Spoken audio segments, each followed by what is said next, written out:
अस्सलाम वालेकुम dear students. तो देखिए बेटा, आज एनएफटीएस का हम जोलॉजी में एक और चैप्टर आपके सामने ला रहे हैं। अभी तक हमने बेटा एनिमल किंगडम इसमें पढ़ा, उसके बाद बायोमोलिक्यूल्स भी हमने बेटा इसमें लिए, मॉर्फोलॉजी का बेटा हमने चैप्टर लिया, और उसके बाद सेल साइकिल का चैप्टर भी हमने आपके साथ डिस्कस किया। आज फिफ्थ चैप्टर बेटा आपके जोलॉजी का यहां पे डिस्कस होगा, cell the unit of life.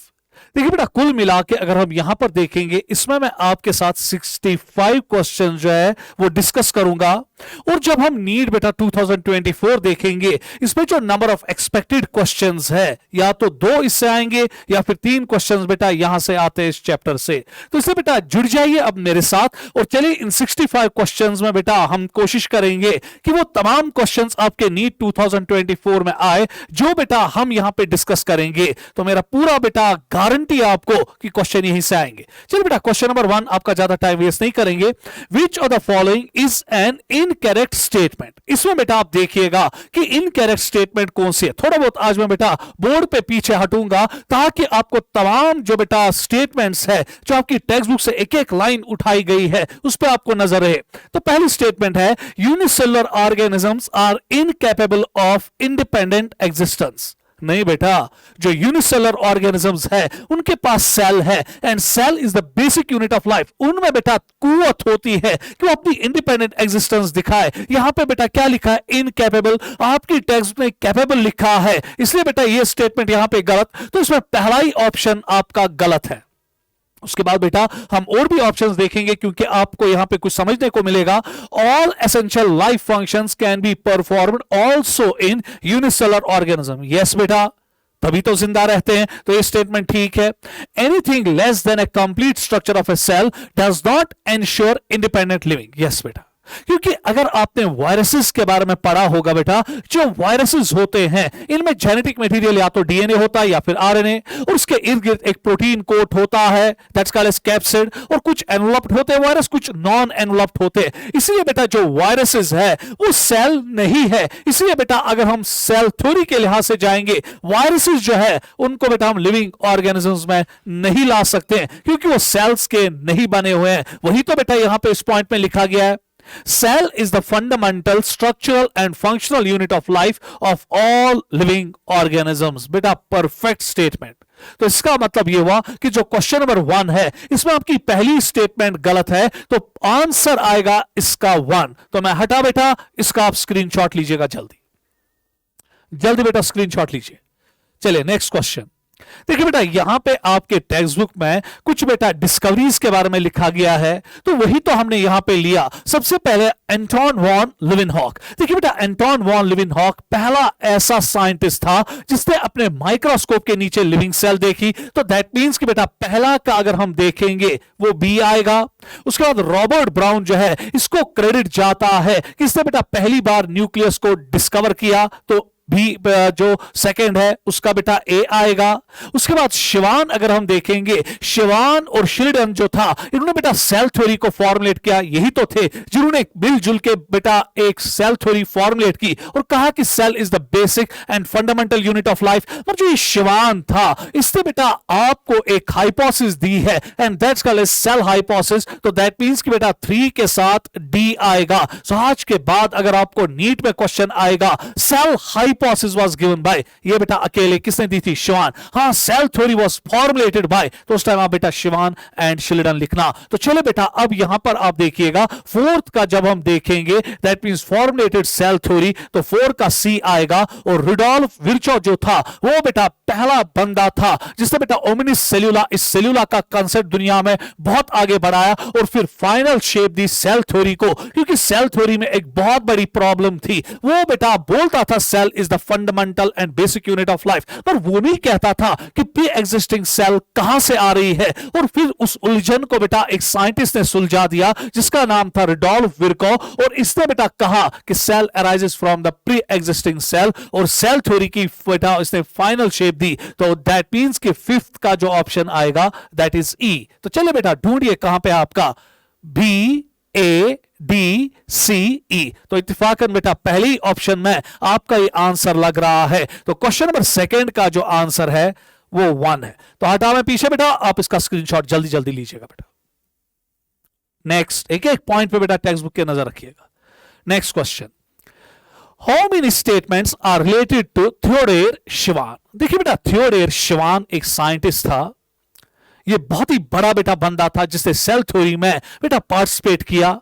अब क्वेश्चन ये है कि इन स्टेटमेंट्स में कौन सा ऐसा स्टेटमेंट है जो शिवान के साथ बेटा जुड़ा हुआ है। सबसे पहला, German zoologist and proposed that the bodies of animals and plants are composed of cell and products of cell। यही तो था बेटा सेल हाइपोथेसिस जो बेटा इस शिवान ने दिया था। मगर अब क्वेश्चन ये उठता है कि आपके बेटा इनिशियली ऑप्शन में जर्मन लिखा गया है, ये जर्मन नहीं था बेटा, ये एक्चुअली ब्रिटिश था। तो दैट मींस कि इसकी वजह से स्टेटमेंट गलत हुई, तो नेशनलिटी इसकी चेंज हुई।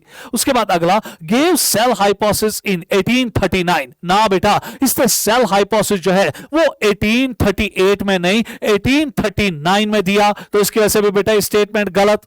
उसके बाद अगला, presence of cell membrane as a thick outer layer. ये पहला शख्स था बेटा जिसने ये इशारा दिया कि जो सेल्स होते हैं उनके इर्द गिर्द एक मेम्ब्रेन होता है जिसको हम आजकल प्लाज्मा मेम्ब्रेन का नाम देते हैं। अब इसने कहा presence of cell membrane as a thick outer layer. ना बेटा, इसने थिक का जिक्र नहीं किया, इसने वहां लिखा है थिन। तो दैट मींस कि बेटा ये स्टेटमेंट भी गलत। इस थिक की वजह से होना क्या चाहिए था, थिन। क्या लिखा गया, थिक, तो स्टेटमेंट गलत बेटा।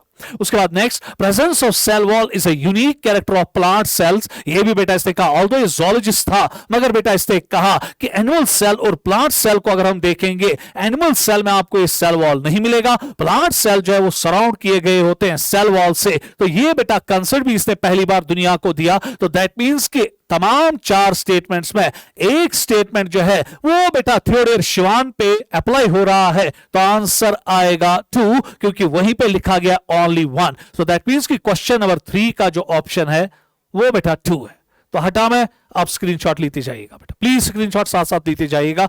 बहुत मुश्किलों से बेटा इन क्वेश्चंस को हम डिजाइन करते हैं। Next question number 4, Ominis cellula is cellula given by Rudolf Virchow in 1855। बेटा इस डेट पे नजर रखना कि जो ये बेटा Rudolf Virchow था, इससे बेटा 1855 में एक स्टेटमेंट दे डाली, Ominis cellula is cellula। ये क्या था बेटा, लिखता है मीन्स, ये क्या था।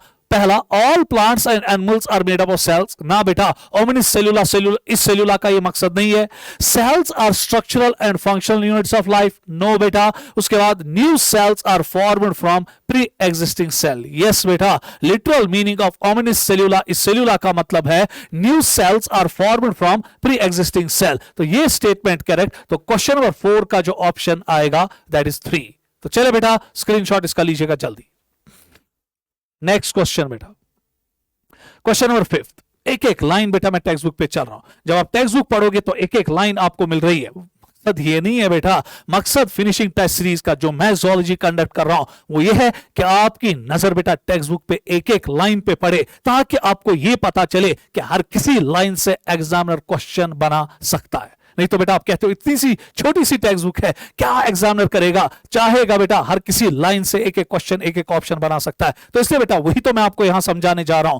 Find out the true and false statements. चले बेटा अब यहां पे ट्रू और फॉल्स स्टेटमेंट्स हम आपको यहां पर देखेंगे कि ट्रू स्टेटमेंट कौन है और फॉल्स स्टेटमेंट कौन है। पहला, cytoplasm is the main arena of cellular activities in both plants as well as animal cells। बराबर बेटा ठीक, टेक्स्ट में लिखा है and various chemical reactions occur in it to keep the cell in living state। ये statement बेटा 110% correct है, इसमें कोई बेटा प्रॉब्लम नहीं। सो साइटोप्लाज्म में ही तमाम बेटा आपकी सेल्यूलर एक्टिविटीज होती है जो एक सेल को जिंदा रखने की सलाहियत देती है, काबिलियत देती है। उसके बाद अगला, eukaryotic cell contain both membrane bound and non membrane bound organelles. Yes बेटा, क्योंकि जब हम आगे जाके क्वेश्चन सीरीज करते जाएंगे यूकैरियोटिक सेल में आपको बेटा माइटोकॉन्ड्रिया भी मिलेगा, लाइसोसोम्स भी मिलेगा, आपको बेटा वहां पे गोल्गी कॉम्प्लेक्स भी मिलेगा जो मेम्ब्रेन बाउंड है, आपको राइबोसोम्स भी मिलेंगे, सेंट्रियोल्स भी मिलेंगे जो मेम्ब्रेन बाउंडेड नहीं है। सो दैट मींस कि यूकैरियोटिक सेल में आपको दोनों किस्म के ऑर्गेनल्स मिलेंगे। करेक्ट स्टेटमेंट है। Prokaryotic cell contain only non membrane bound organelles. ये भी बेटा ठीक स्टेटमेंट है, क्योंकि प्रोकैरियोट में आपको मेम्ब्रेन बाउंड ऑर्गेनल कोई मिलेगा ही नहीं। उसके बाद अगला, सेंट्रोसोम्स आर फाउंड ये तो है, centrosomes are found in both plant as well as animal cells. यहां पर बेटा आपको थोड़ा बहुत ख्याल रखना है। देखिए बेटा, जो सेंट्रोसोम्स है, जो बेटा स्पिंडल फाइबर बनाने में इंतहाई इंपॉर्टेंट काम करते हैं, एनिमल सेल्स में होते हैं, मगर बेटा हायर प्लांट्स में हमें नहीं मिलते हैं, तो इसलिए बेटा ये स्टेटमेंट यहां पे गलत है। उसके बाद next, cell differ greatly in size, shape and activities. Yes बेटा, जब आप देखोगे जो सेल्स होती है उनका शेप, साइज, एक्टिविटी बेटा वेरी करता है, and shape depends upon the function they perform. Yes बेटा, सो जो सेल की शेप होती है वो डिपेंड करती है कि सेल किस किस्म का फंक्शन परफॉर्म कर रहा है। टिश्यूज में बेटा आपने पढ़ा होगा, तो ये स्टेटमेंट भी बेटा ट्रू। तो दैट मींस कि पहली, आज मैं बेटा ज्यादातर तेजी के साथ ही ऑप्शंस पढ़ूंगा, क्योंकि फिर आपका बेटा, मैं चाहता हूं कि टाइम भी आपका ज्यादा जाया ना हो जाए, खाली टेक्स्ट बुक पे आपकी बेटा बढ़िया नजर रहे, वही बेटा मेरा यहां पे इरादा है। तो देखिए बेटा कहां पे है option true, T T T T T F T, T T T F T, तो आंसर इज 3। तो क्वेश्चन नंबर 5 का जो ऑप्शन है वो 3 है। बेटा स्क्रीनशॉट लीजिएगा इसका, माइन्यूट पॉइंट्स में बेटा यहां पे डिस्कस करने जा रहा हूं आपसे। देखिए बेटा इंतहाई अच्छा क्वेश्चन, देखिए आपके टेक्स्ट बुक में बेटा एक फिगर है, फिगर 8.9। आप अगर गौर से आप यहां पर देखेंगे, ये जो ए है यहां पर, अगर मैं यहां पे लिखूंगा बेटा, चलिए ब्लैक कलर से ही लिखेंगे, ए आपका यहां पे आरबीसी है, तो ये आपको मालूम होना चाहिए क्योंकि टेक्स्ट बुक में बेटा ये डायग्राम दी गई है। और जो बी आपका है, यहां पे कुछ न्यूट्रोफिल्स है, कुछ बेसोफिल्स है, तो जो बी आपका है ये बेटा आपका डब्ल्यूबीसीज है। उसके बाद बेटा जो ये सी है आपका, this is a nerve cell, या सीधे बेटा न्यूरॉन लेंगे हम। और उसके बाद बेटा एक प्लांट सेल है, and that plant cell is called tracheid cells. अब जरा गौर से देखिएगा, अब यहां पे क्वेश्चन क्या कहता है। पहला ऑप्शन है या A B C D are 4 types of eukaryotic cells, which of the following statement is incorrect regarding the given cell. इनमें एक स्टेटमेंट गिवन सेल के लिए गलत दी गई। चले बेटा अब देखिए यहां पे पहला है, D is the longest cell. देखिए बेटा डी जो है ये ट्रैकेड सेल है, प्लांट्स में होता है, ये लॉन्गेस्ट सेल नहीं है ना बेटा। लॉन्गेस्ट सेल जो है वो नर्व सेल है, तो इसलिए बेटा ये स्टेटमेंट पहली गलत। तो यहां पर बेटा मैं आपका ये कलर जो है, तो डी जो है, D is the longest cell, तो ये पहला ही गलत ऑप्शन है। उसके बाद बाकी तो ऑटोमेटिकली अब ठीक होंगे। A and D lack nucleus. देखिए बेटा ए आरबीसी है, डी ट्रैकेड सेल है, मैच्योर आरबीसी और ट्रैकेड सेल्स में आपको न्यूक्लियस नहीं मिलेगा, बराबर स्टेटमेंट है। उसके बाद बी शोज अमीबॉइड मूवमेंट। अगर आप बी को देखोगे, बी यहां पे बेटा डब्ल्यूबीसीज है, डब्ल्यूबीसीज में अमीबॉइड मूवमेंट्स होती है, तो ये भी ठीक है। उसके बाद A and C cannot divide. अब देखिए बेटा यहां पे आपको गड़बड़ हो जाएगा, ए आरबीसी है और सी जो है न्यूरॉन्स है, दोनों बेटा डिवाइड नहीं करते हैं। मैच्योर आरबीसी बेटा फिर डिवाइड नहीं करती है। हां अर्ली स्टेजेस में बेटा जो आरबीसी होते हैं, एरिथ्रोब्लास्ट है, रेटिकुलोसाइट्स है, नॉर्मोब्लास्ट है, उस टाइम ये डिवाइड करते हैं, पर जो ये मैच्योर आरबीसी बन जाते हैं फिर इनमें बेटा डिवीजन नहीं होता है। सो दैट मींस कि बेटा 2 भी ठीक, 3 भी ठीक, 4 भी ठीक, तो आंसर बेटा D is the longest cell गलत। तो क्वेश्चन नंबर 6 का जो आंसर आएगा, ऑप्शन आएगा वो 1 होगा। तो स्क्रीनशॉट बेटा लीजिए जल्दी। चलिए नेक्स्ट क्वेश्चन की ओर हम दौड़ेंगे। टेक्स्ट बुक की एक एक डायग्राम, एक एक चीज बेटा हम यहां पे कंसल्ट कर रहे हैं। अब बेटा जो फिगर है 8.2 आपके सामने है, अगर आप गौर से देखेंगे बेटा कि जो ये आपका यहां पे सेल है, ये टिपिकल व्हाइट कलर से अब मैं यहां पे दिखाऊंगा, ये टिपिकल यूकैरियोटिक सेल है, नजर बराबर रखिएगा बेटा। उसके बाद जो ये बी आपका है, ये बेटा प्रोकैरियोटिक सेल है, सीधे बेटा आप बैक्टीरियल सेल लेंगे हम, ये बैक्टीरिया है। उसके बाद अगर आप गौर से देखेंगे, ये सी आपकी टेक्स्ट में लिखा है माइकोप्लाज्मा, ये ऐसे प्रोकैरियोट्स है ना बेटा जो सबसे छोटी सेल्स आपके पास बेटा इस दुनिया में है। और माइकोप्लाज्मा में एक और पिक्यूलैरिटी है, ये ऐसे प्रोकैरियोट्स है जिनमें आपको सेल वॉल नहीं मिलेगा। और उसके बाद जो डी है, बहुत ही छोटे छोटे बेटा ड्रॉप लाइक स्ट्रक्चर जो यहां पे बनाए गए, ये वायरसेस है। अब जरा गौर कीजिएगा, देखिए क्वेश्चन क्या बोलता है। 4 types of organism, cell A to D shown within their relative size if these 4 structures are bacteria, typical eukaryotic cell, PPLO and virus। वही से बेचारा बोल रहा है, then which of the following is correct? B is bacteria, देखिए बेटा B bacteria है, और C is virus, C virus नहीं है, माइकोप्लाज्मा है, कट गया ये बेटा। A typical eukaryotic cell and C PPLO. ए बेटा यूकैरियोटिक सेल है और सी बेटा पीपीएलओज है, क्योंकि माइकोप्लाज्मा को हम बेटा प्लूरो नुमोनिया लाइक ऑर्गेनिज्म के नाम से भी जानते हैं। तो यहां पर बेटा आपकी दूसरी स्टेटमेंट जो है वो ठीक है। चलिए आगे बढ़ेंगे। बी बैक्टीरिया, बी बैक्टीरिया तो है, सी टिपिकल यूकैरियोटिक सेल ना बेटा, सी जो है पीपीएलओ है, उसके बाद बी टिपिकल यूकैरियोटिक सेल ना, बी बेटा बैक्टीरिया है। तो दैट मींस कि आपके 7th क्वेश्चन का जो आंसर है बेटा वो 2 है। तो देखिए बेटा एग्जामिनर कभी कभी इन माइन्यूट चीजों को भी आपके सामने ला सकता है और बहुत खूबसूरती के साथ क्वेश्चन को डिजाइन कर सकता है। नेक्स्ट क्वेश्चन बेटा स्क्रीनशॉट लीजिएगा। Next question, question number 8। देखिए बेटा अब इस क्वेश्चन में मैंने क्या किया, मैंने बेटा डिफरेंट ऑर्गेनिजम्स यहां लाए हैं और उनका साइज बेटा अब आपको मैच करना है। और अब देखना यहां पे क्या ये मैच करना है कि आपको बेटा यहां पे एक दूसरे के साथ इनको बेटा देखना है कि किस ऑर्गेनिज्म का साइज जो है वो इस कॉलम से मैच नहीं हो रहा है। Which of the following is incorrectly matched, incorrectly matched आपको देखना है। देखिए माइकोप्लाज्मा का ये साइज है, बैक्टीरिया का 3 to 5 माइक्रोन साइज है, उसके बाद आरबीसी जो है 4 माइक्रोन यहां पे लिखा गया ना बेटा। आरबीसी का साइज जो है वो बेटा डाया जो होता है वो 7 माइक्रोन होता है। सो दैट मींस कि ये यहां पर बेटा तीसरा मिसमैच हो रहा है। यूकैरियोटिक सेल का होता है 10 to 20 माइक्रोन। तो क्वेश्चन नंबर 8 का ऑप्शन 3। तेजी के साथ बेटा स्क्रीनशॉट लीजिएगा, इसलिए मैं पीछे हट रहा हूं क्योंकि बहुत सारे बच्चे कहते हैं सर आप सामने बैठते हैं फिर हमें क्वेश्चन नहीं दिखता है। चलिए next question number 9। Read the following statements with respect to prokaryotes. चले बेटा अब प्रोकैरियोट्स के मुतलक यहां पे बेटा कुछ स्टेटमेंट्स दी गई है, उस पे हम काम करेंगे। कौन कौन सी स्टेटमेंट बेटा करेक्ट है और कौन कौन सी फॉल्स है। चलिए पहला, इंक्लूडिंग बैक्टीरिया, यस बेटा। ब्लू ग्रीन एल्गा, यस बेटा। माइकोप्लाज्मा एंड पीपीएलओज, टेक्स्ट बुक की सीधे लाइन मैंने लाई है, नहीं तो माइकोप्लाज्मास को बेटा हम पीपीएलओज कहते हैं। टेक्स्ट बुक में लिखा है, हम बेटा कोई वहां से बैर नहीं ले सकते टेक्स्ट बुक से। तो पहली statement true. Next, they are generally smaller, yes बेटा। प्रोकैरियोटिक सेल छोटी होती है and multiply slowly than eukaryotic cell, ये गलत है। जो प्रोकैरियोटिक सेल है बेटा छोटी होती है, दे क्विकली का बेटा मल्टीप्लाई देन यूकैरियोटिक सेल। तो दूसरी स्टेटमेंट बेटा आपकी फॉल्स जा रही है। Next, shape of the cell में vary with the function they perform, true, कोई परेशानी नहीं। All prokaryotic cells have a cell wall, no.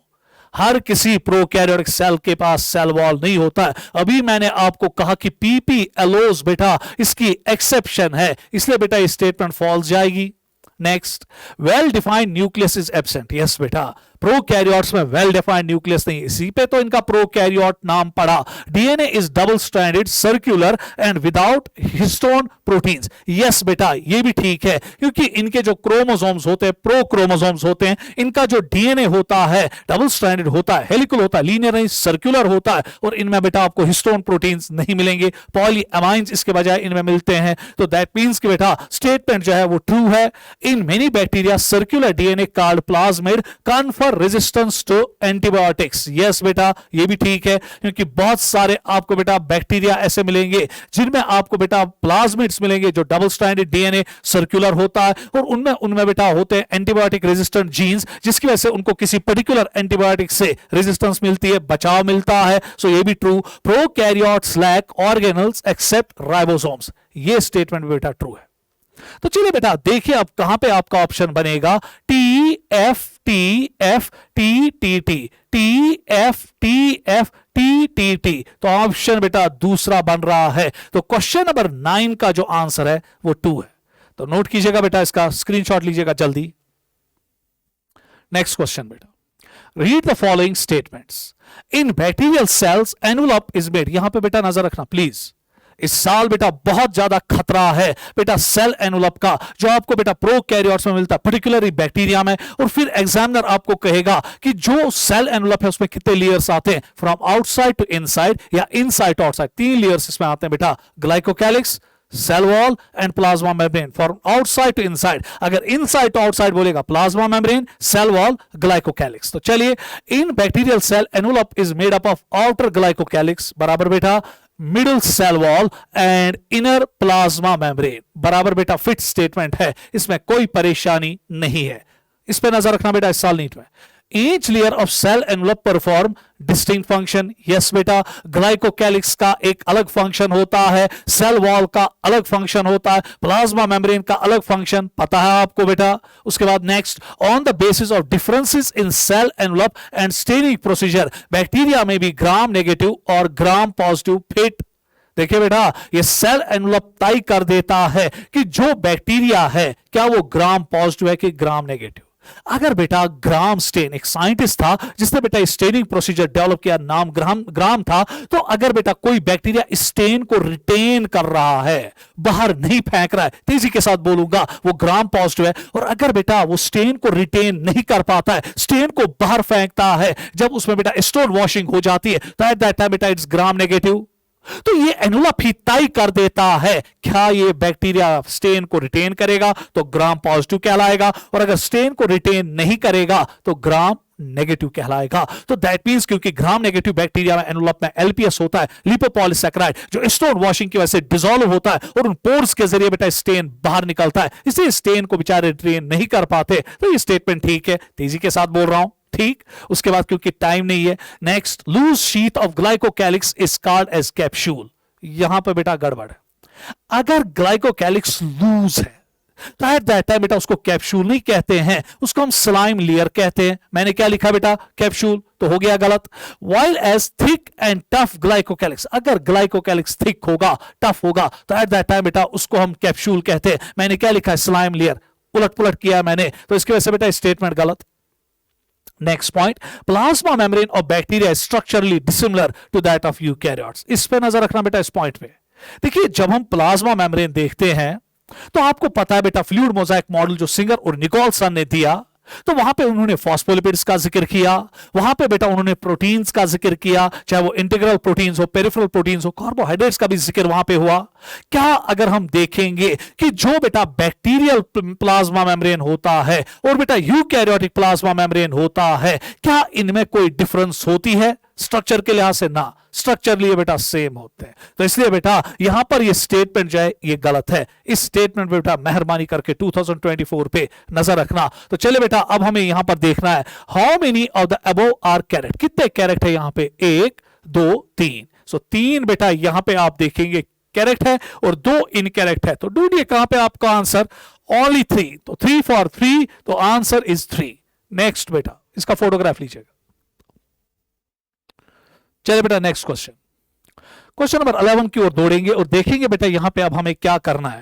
देखिए बेटा, जो ये प्रोकैरियोट्स होते हैं स्पेशली, और बैक्टीरिया पे ही आऊंगा, इनमें जो प्लाज्मा मेम्ब्रेन होता है वो बेटा एक्सटेंशन देता है, फोल्डिंग देता है टुवर्ड्स द साइटोप्लाज्म, और उसी फोल्डिंग को हम मीजोसोम कहते हैं. बहुत इंपॉर्टेंट स्ट्रक्चर होता है बेटा ये प्रोकैरियोट्स में, स्पेशली बैक्टीरिया में. इसी की वजह से बेटा ये डीएनए रेप्लिकेट कर पाते हैं, इसी की वजह से सेल वॉल फॉर्मेशन जो टेक्स्ट बुक लिखती है, फिर बेटा डिस्ट्रीब्यूशन ऑफ क्रोमोसोम्स करते हैं डॉटर सेल्स में, रेस्पिरेशन करते हैं, स्क्रीशन करते हैं, क्योंकि इस पे एंजाइमेटिक एंजाइम्स होते हैं बेटा जो पर्टिकुलर रेस्पिरेशन में बहुत ज्यादा मदद करते हैं इन बैक्टीरिया में. तो देखिए बेटा अब क्या क्या लिखा गया उसी पे हम काम करेंगे. Which of the following is correct. हमें यहां पर बेटा करेक्ट ढूंढना है क्योंकि फिर हमें गड़बड़ होगा. पहले यही देखना है, क्वेश्चन मुझे करेक्ट बोल रहा है कि इनकरेक्ट बोल रहा है. तो पहले बेटा जब आप क्वेश्चन स्टडी करते हो तो करेक्ट को एनसर्कल करो, क्योंकि फिर जब आप इसका आंसर ढूंढोगे तो आपको नजर पड़ेगी करेक्ट है कि इनकरेक्ट है.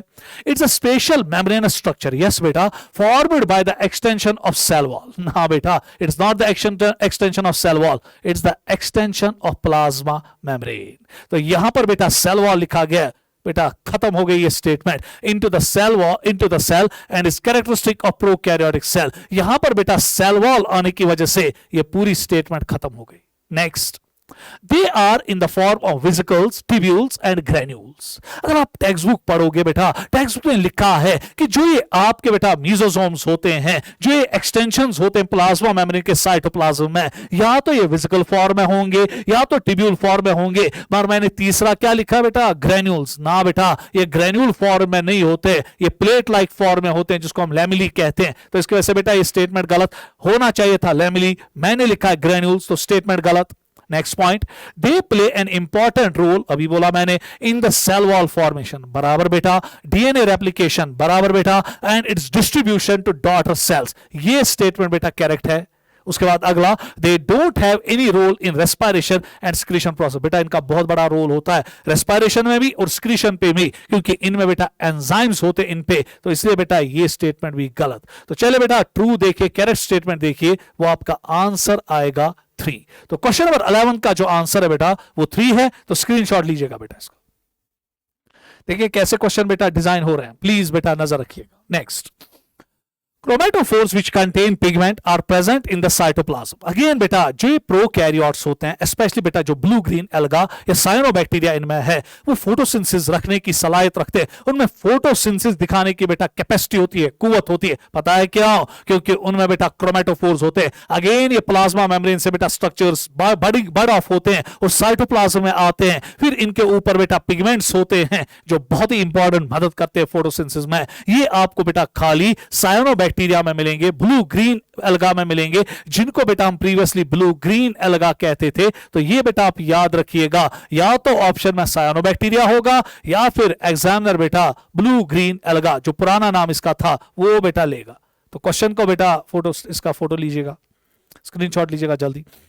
चलिए next, Which of the following is incorrectly briefed? Line by line बेटा आपके टेक्स्ट बुक के क्वेश्चंस आ रहे हैं जिन पे बेटा आपको नजर रखनी पड़ेगी। चलिए अब आपको पता है बेटा यहां पर हमने बेटा अपेंडेजेस के बारे में कहा। पहले इतना नजर रखिएगा कि जो प्रोकैरियोट्स होते हैं उनमें कौन कौन सी अपेंडेज आपको मिलेगा। फ्लैजेला मिलेगा, फिम्बरी मिलेगा और पिल्लाई मिलेगा। और जब आप यूकैरियोट्स में आएंगे वहां पे फ्लैजिला भी मिलेगा और सीलिया मिलेगा। सो दैट मींस कि फ्लैजिला आपको प्रोकैरियोटिक सेल में भी कुछ मिलता है और कुछ बेटा यूकैरियोटिक सेल में मिलता है। सो बेटा फ्लैजिला जो है वो कॉमन अपेंडेज है जो आपको बेटा प्रोकैरियोटिक सेल्स में भी कुछ में मिलेगी और यूकैरियोटिक सेल्स में भी कहीं कहीं मिलेगी। मगर सीलिया आपको खाली यूकैरियोटिक सेल में मिलेगा, पिल्लाई और फिम्बरी आपको खाली बेटा प्रोकैरियोटिक सेल में मिलेगा। अब आप कहोगे कि सर जो प्रोकैरियोटिक सेल का फ्लैजिला होता है और यूकैरियोटिक सेल का फ्लैजिला होता है, सर क्या वो स्ट्रक्चरली सेम होता है, फंक्शनली सेम होता है? फंक्शनली सेम होता है बेटा, क्योंकि प्रोकैरियोट्स में भी ये लोकोमोशन में मूवमेंट में मदद करता है और यूकैरियोट्स में भी ये मूवमेंट में मदद करता है। मगर स्ट्रक्चरली बेटा ये टोटली डिफरेंट होते हैं, क्योंकि स्ट्रक्चरली अगर हम यूकैरियोटिक फ्लैजिला देखेंगे उसमें बेटा एक्सोनीम होता है जिसमें 9+0 अरेंजमेंट होती है, सॉरी 9+2 अरेंजमेंट होती है। और जब बेटा आप देखेंगे वहां पे फ्लैजिलिन प्रोटीन होता है, जबकि आप प्रोकैरियोटिक फ्लैजिला में जब आओगे वहां पर बेटा आपको कोई 9+2 अरेंजमेंट नहीं मिलेगी। और वहां पे बेटा जो प्रोटीन आपको मिलेगा जिसका वो बना होता है वो बेटा होता है ट्यूबुलिन, सॉरी फ्लैजिलिन। और प्रोकैरियोट्स में, यूकैरियोट्स में बना होता है वो ट्यूबुलिन का। प्लीज बेटा मुझे यहां पे गलती हुई, मैं और रिपीट कर रहा हूं कि जो यूकैरियोटिक फ्लैजिला होता है, यूकैरियोटिक फ्लैजिला बेटा बना होता है ट्यूबुलिन प्रोटीन का, और जो बेटा प्रोकैरियोटिक फ्लैजिला होता है वो एक प्रोटीन का बना होता है फ्लैजिलिन। माफ कीजिए बेटा यहां पे मुझे गलती हुई। तो चले बेटा अब सुधार हुआ तो कोई परेशानी नहीं। तो चले पहली स्टेटमेंट देखेंगे। Bacterial flagellum consist of 3 parts, filament, sheath and basal body and is used for locomotion. Sir क्या ये ठीक है? अगर आप अपनी टेक्स्ट बुक देखोगे फिलामेंट वहां लिखा है, वहां बेसल बॉडी भी लिखा है, मगर वहां पर बेटा शीथ के बजाय हुक लिखा है। इसकी वजह से बेटा ये स्टेटमेंट गलत। सो बैक्टीरिया फ्लैजिला जो होता है उसमें बेटा आपको 3 पार्ट्स मिलेंगे, filament, hook and basal body. तो इसकी वजह से बेटा स्टेटमेंट गलत। Pili are elongated tubular structures meant for reproduction. Yes बेटा ठीक है ये। उसके बाद fimbriae are small bristle like fibres meant for attachment. Yes बेटा इसकी वजह से होस्ट के साथ जुड़ते हैं या स्ट्रीम्स में जो रॉक्स होते हैं उनके साथ जुड़ जाता है। Flagella in bacteria is different from eukaryotic flagella. बराबर बेटा फिट। तो आप देखिए आपको यहां पे इनकरेक्टली कौन यहां पे स्टेटमेंट है, तो पहली स्टेटमेंट है। तो क्वेश्चन नंबर 13 का आंसर जो है वो 1 है। इस पे बेटा नजर रखिएगा, बहुत इंपॉर्टेंट क्वेश्चन है। Flagella in bacteria is different from eukaryotic flagella, क्योंकि बेटा बैक्टीरिया जो यूकैरियोटिक फ्लैजिला होता है 9+2 अरेंजमेंट, और उसके बाद बेटा उसमें जो प्रोटीन होता है जिसका वो बना होता है ट्यूबुलिन। यहां पे बेटा 9+2 का कोई कंसेप्ट नहीं है, और यहां पर जो प्रोटीन जिसका ये बना होता है दैट इज फ्लैजिलिन। इस पे बेटा नजर रखिएगा। इसलिए बेटा स्ट्रक्चरली ये टोटली डिफरेंट होते हैं। हाँ फंक्शनली तो सेम है, वहां पर भी लोकोमोशन यहां भी लोकोमोशन। नेक्स्ट क्वेश्चन बेटा, question number 14। Ribosomes in prokaryotes are. क्या है बेटा राइबोसोम्स प्रोकैरियोट्स में? 70s यस बेटा, एंड मेम्ब्रेनलेस वो तो पता ही है, बराबर fit, they are about 15 nanometer by 20 nanometer in size, 100% correct बेटा। उसके बाद बेटा नीट की एक इंतहाई इंपॉर्टेंट स्टेटमेंट यहां पे आ रही है, are attached to a single mRNA and form a chain called polysome और पॉलीराइबोसोम। ये बेटा आप देखना, इसी को हम ट्रांसलेशनल एम्पलीफिकेशन कहते हैं, जो बेटा प्रोकैरियोट्स की सलाहियत है, जो उनकी बेटा एक बहुत बड़ी प्रॉपर्टी है। देखिए बेटा, अगर हम देखेंगे ये प्रोकैरियोट्स में राइबोसोम्स जो होते हैं, बहुत सारे राइबोसोम्स बेटा जो है एक ही एमआरएनए के साथ जुड़े होते हैं, जिसकी वजह से बेटा वो एक ही प्रोटीन को बार बार बनाएंगे। ये भी बेटा राइबोसोम प्रोटीन को बनाएगा, ये भी। सो एक ही प्रोटीन बेटा, जितने राइबोसोम्स इसके साथ अटैच होंगे उतने उस प्रोटीन की कॉपियां बनती जाएगी, और इसीलिए बेटा हम इसको पोस्ट ट्रांसलेशनल एम्पलीफिकेशन कहते हैं। ये बेटा प्रॉपर्टी आपको यूकैरियोट्स में नहीं मिलेगी, खाली प्रोकैरियोट्स में है। तो आंसर आएगा ऑल आर करेक्ट। इसमें तीनों के तीनों स्टेटमेंट जो है वो करेक्ट है। स्क्रीनशॉट लीजिएगा बेटा, इसका बहुत इंपॉर्टेंट है। नेक्स्ट, चलिए बेटा नेक्स्ट क्वेश्चन की ओर दौड़ेंगे। क्वेश्चन है question number 15, Which of the following is incorrect? इनमें बेटा एक चीज इनकरेक्ट है, माइन्यूटली देखिएगा बेटा स्टेटमेंट्स क्या है। Prokaryotes have inclusion bodies, yes बेटा इनके पास इंक्लूजन बॉडीज होती है जो बेटा फूड मटेरियल को स्टोर करते हैं। Which prokaryotes have inclusion bodies which have membrane, या विच आर, यहां आर लिख रहा बेटा, which are membrane bound structures and help in storage of food material. अब बेटा जब आप इस स्टेटमेंट को देखोगे आपको लगेगा इसमें कोई प्रॉब्लम नहीं है। प्रॉब्लम है बेटा, मैंने यहां पे लिखा है मेम्ब्रेन बाउंड, और अभी मैंने कहा कि प्रोकैरियोट्स के साइटोप्लाज्म में कोई मेम्ब्रेन बाउंड स्ट्रक्चर नहीं होता है, तो मेम्ब्रेन की वजह से ये स्टेटमेंट खत्म। Next, phosphate granules, cyanophycean granules, glycogen granules constitute inclusion bodies. Fit 100%। याद रखना बेटा प्रोकैरियोट्स में इंक्लूजन बॉडीज में क्या क्या एग्जांपल्स आती है, मेहरबानी करके phosphate granules, cyanophycean granules and glycogen granules, ये याद रखिएगा। उसके बाद ये नीट पे आया है, gas vacuoles are found in blue, green and purple and green photosynthetic bacteria. Statement बराबर ठीक, नन ऑफ द अबव। तो इस पे आंसर बेटा 15 का पहला ही आएगा, क्योंकि वहां पर बेटा मेम्ब्रेन लेस होना चाहिए, मगर मैंने मेम्ब्रेन लिखा है, इसकी वजह से बेटा स्टेटमेंट गलत। तो क्वेश्चन नंबर 15 का आंसर जो है वो 1 है बेटा। स्क्रीनशॉट लीजिएगा इसका, एक एक लाइन टेक्स्ट बुक की रिवाइज हो रही है। नेक्स्ट, चलिए बेटा अब हम सेल मेम्ब्रेन की ओर जा रहे हैं, और एक एक करके बेटा अब हम डिफरेंट स्ट्रक्चर्स को स्टडी करेंगे। How many of the following is or are correct statements with respect to plasma membrane? चले बेटा अब हम प्लाज्मा मेम्ब्रेन की ओर जाएंगे, जहां पर बेटा आपको 3-4 क्वेश्चंस मिलेंगे। फ्लूइड मोज़ेक के मॉडल के मतलब बेटा कुछ क्वेश्चंस मिलेंगे, स्ट्रक्चर के मतलब कुछ क्वेश्चंस मिलेंगे। अब ध्यान रखिएगा बेटा, chemical studies on cell membrane of RBCs helped scientists to find out the possible structure of cell membrane. Yes बेटा, देखिए जब इलेक्ट्रॉन माइक्रोस्कोप इन्वेंशन नहीं हुई थी 1950s से पहले, क्योंकि बेटा 1950s में इलेक्ट्रॉन माइक्रोस्कोप जो है वो बेटा इन्वेंट किया गया, उससे पहले बेटा साइंटिस्टों को क्या प्लाज्मा मेम्ब्रेन के बारे में कुछ पता था? हाँ पता था बेटा, क्योंकि उन्होंने केमिकल स्टडीज कंडक्ट की थी आरबीसीज पे, मेम्ब्रेन पे। सर आरबीसीज का मेम्ब्रेन ही क्यों? क्योंकि आपने बेटा बचपन से ही पढ़ा है कि जो आरबीसीज है उनमें बेटा आपको अंदर कोई भी ऑर्गेनल नहीं मिलेगा मैच्योर आरबीसीज में, इसलिए बेटा हम उनको सेकेंडरी प्रोकैरियोटिक सेल्स कभी कभी कहते हैं। क्यों? क्योंकि बेटा बराबर प्रोकैरियोटिक सेल्स की तरह बिहेव करते हैं, हालांकि यूकैरियोटिक सेल्स है, मगर बेटा जब आरबीसीज मैच्योर होते वो अपने तमाम ऑर्गेनल्स को खत्म कर देते। क्यों बेटा? वजह है उसकी, यहां पर बेटा उसको छेड़ेंगे नहीं।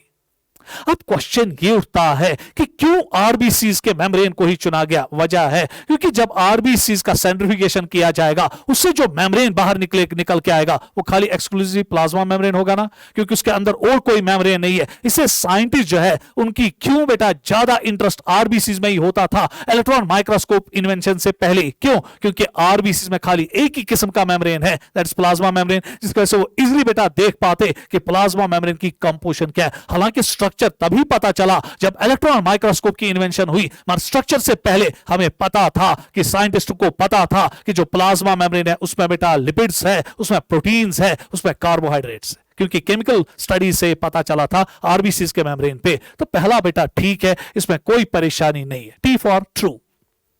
उसके बाद membrane of RBCs of human beings approximately has 40% protein and 52% lipids. ये स्टेटमेंट गलत।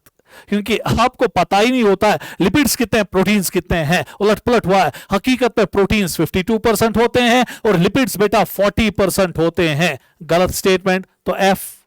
उसके बाद next statement, cell membrane is composed of lipids, yes, proteins, yes, carbohydrates, yes, and ratio of protein and lipid in is almost same in different types of cells. ये बेटा नजर रखना। अगर हम देखेंगे बेटा सब कुछ ठीक चल रहा था कि जो सेल मेम्ब्रेन है उसमें प्रोटीन भी है, उसमें लिपिड भी है, उसमें कार्बोहाइड्रेट भी है, मगर उसके बाद बेटा मैंने एक मुसीबत आगे डाला है। मुसीबत ये डाला है कि जो प्रोटीन है, लिपिड है, वो सेम बेटा शाबाश इसमें रहते, कंसंट्रेशन में रहते, वो सेम कंपोजिशन उन दोनों की होती है हर किसी सेल में। गलत बेटा, जो लिपिड और प्रोटीन की कंपोजिशन होती है डिफरेंट सेल मेम्ब्रेन्स में, वो वेरी करती है फ्रॉम सेल टू सेल। तो इसकी वजह से बेटा ये स्टेटमेंट गलत, तो लिखिए फॉल्स।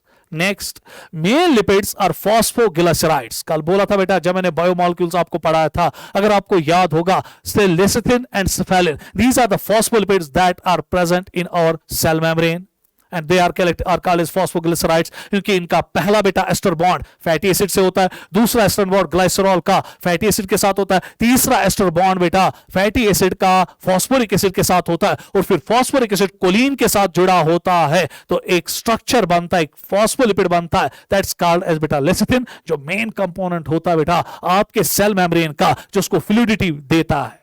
तो चलिए बेटा देखिए, मेल lipids are phosphoglycerides that provides fluidity, yes बेटा, क्योंकि आपका मेम्ब्रेन फ्लूइडिटी दिखाता है। उसके बाद and cholesterol which provide stability. So दो किस्म के बेटा लिपिड्स आपको अपने सेल मेम्ब्रेन में मिलेंगे, फॉस्फोग्लिसराइड्स और कोलेस्ट्रॉल। फॉस्फोग्लिसराइड्स फ्लूइडिटी देता है और कोलेस्ट्रॉल बेटा मेम्ब्रेन को स्टेबिलिटी देता है, इस पे नजर रखिएगा। तो ये स्टेटमेंट बेटा true. Next, lipids are arranged in a bilayer within the membrane, yes बेटा, लिपिड्स के फॉस्फोलिपिड्स के दो लेयर्स होते हैं, are in a bilayer within the membrane with polar head towards the inner side and non-polar tail on outer side. ना बेटा, सो जब हम लिपिड्स की अरेंजमेंट देखते हैं ना बेटा आपके मेम्ब्रेन पे, वो ऐसे होती है। ये बेटा बाइलेयर में होता है, एक फॉस्फोलिपिड है, क्योंकि आपको पता है फॉस्फोलिपिड्स आर बेटा एम्फिपैथिक, उनमें बेटा शाबाश हाइड्रोफोबिक साइड्स भी होती है और हाइड्रोफिलिक साइड्स भी। जिस साइड से बेटा लिपिड्स के बेटा फैटी एसिड्स होंगे तो हाइड्रोफोबिक है बेटा, जहां से फॉस्फोरिक एसिड है, चार्ज है, कोलिन पे बेटा नाइट्रोजन पे पॉजिटिव चार्ज है, तो हाइड्रोफिलिक बनेगा। सो दैट मींस कि बेटा ये टेल जो दो यहां पे है, ये बेटा एक्चुअली फैटी एसिड्स को रिप्रेजेंट करता है, और जो हेड यहां पर है ये कोलिन के नाइट्रोजन को रिप्रेजेंट करता है जिसपे पॉजिटिव चार्ज होता है। So that means this is polar and these tails are non polar. Actually non polar tail जो होते हैं वो इनर साइड होते हैं, अंदर की ओर छुपाई गई होती है फ्रॉम द एक्वस एनवायरनमेंट, और जो हेड्स होते हैं वो कहां की ओर धकेले गए होते हैं, बाहर की ओर। तो चलिए बेटा यहां पर देखिएगा, lipids are arranged in a bilayer with the membrane within the membrane with polar head towards inner side, ना polar heads towards outer side, उल्टा मैंने किया है, तो इसकी वजह से स्टेटमेंट गलत। तो चलिए बेटा अब देखिए क्वेश्चन क्या बोलता है। पहले ही मैंने इनको एनसर्कल किया था, करेक्ट स्टेटमेंट्स ढूंढ रहा है। तो देखिए बेटा करेक्ट कौन कौन है, एक टी, दो टी। सो यहां पर बेटा 5 स्टेटमेंट्स में 2 ऐसे ऑप्शंस है जो करेक्ट है और 3 ऑप्शन जो है वो इनकरेक्ट है, तो आंसर आएगा 4। तो 4 में बेटा 2 लिखा गया है, तो ऑप्शन नंबर 4 इस क्वेश्चन का आंसर है। तो चलिए बेटा स्क्रीनशॉट लीजिएगा जल्दी जल्दी बेटा। नेक्स्ट क्वेश्चन देखिए बेटा, बहुत ही अच्छी तरह से क्वेश्चन डिजाइन हुआ है। The lipid molecule present in plasma membrane have polar heads and non-polar head or non-polar tails, जो मैंने अभी आपको बोला, as shown in figure below. Which option represents the correct arrangement of lipids in lipid bilayer? तो lipid bilayer में बेटा इसका कौन सा करेक्ट ऑप्शन है, जरा गौर से देखिएगा बेटा। यहां पे पोलर हेड्स कहां की ओर है, इनर साइड की ओर, गलत। उसके बाद बेटा यहां पे कुछ पोलर हेड्स जो है आउटर साइड, कुछ इनर साइड, ये परफेक्ट अरेंजमेंट नहीं है। यहां पर बेटा पोलर हेड्स कहां की ओर है, आउटर साइड, और टेल्स कहां की ओर है, inner sides. So question number 17 का जो ऑप्शन है, ये पहला, ये दूसरा है, ये तीसरा, ये चौथा है, तो आंसर इज सेकंड। अगर आप इसमें भी देखेंगे बेटा कुछ बाहर कुछ अंदर, तो ये प्रॉपर अरेंजमेंट नहीं है। तो क्वेश्चन नंबर 17 का जो आंसर है वो 2 है। तो बेटा चलिए इसका ये लीजिए स्क्रीनशॉट। चलिए क्वेश्चन नंबर 18, अभी भी बेटा सेल मेम्ब्रेन पे क्वेश्चन चल रहा है, नजर रखिएगा बेटा। Membrane proteins are classified on the basis of ease of extraction into integral and peripheral proteins. Yes. देखिए बेटा अब हम यहां पर देखेंगे, ये आपकी लिपिड बाइलेयर है। तेजी के साथ बेटा यहां पे मैं डिजाइन करूंगा ताकि आपका कोई टाइम वेस्ट ना हो जाए।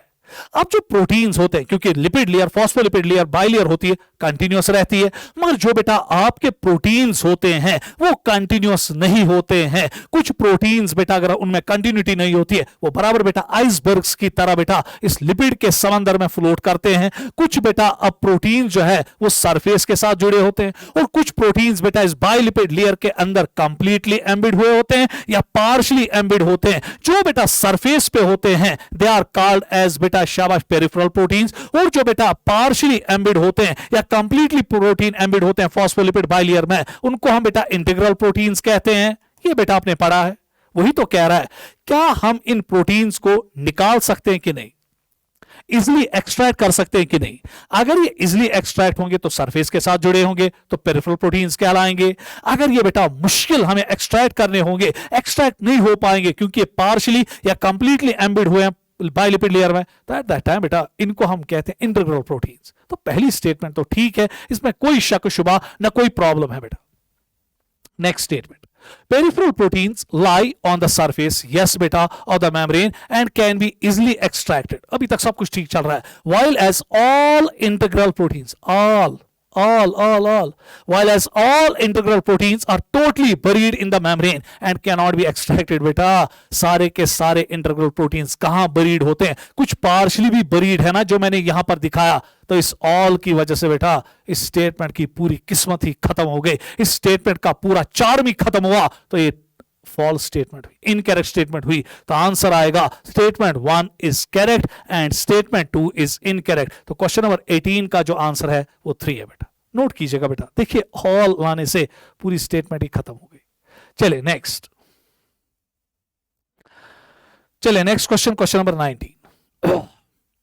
Fluid mosaic model given by Singer and Nicolson 1972। याद रखना बेटा, मुश्किल है, नहीं आएगा, पर फिर भी पता होना चाहिए कि फ्लूइड मोज़ेक मॉडल बेटा सिंगर और निकोलसन ने दिया 1972, और इसके लिए इनको नोबेल प्राइज भी फिर आगे जाके दिया गया। For cell membrane is important for explaining cell growth and cell division. Yes बेटा, फॉर्मेशन ऑफ इंटरसेलुलर जंक्शंस, चाहे गैप जंक्शंस हो, टाइट जंक्शंस हो, कोई भी जंक्शन हो, तो बहुत इंपॉर्टेंट होता बेटा फ्लूइड नेचर ऑफ मेम्ब्रेन, जो इन गैप जंक्शंस को बनने देता है। Secretions and endocytosis. Yes, answer आएगा all of the above.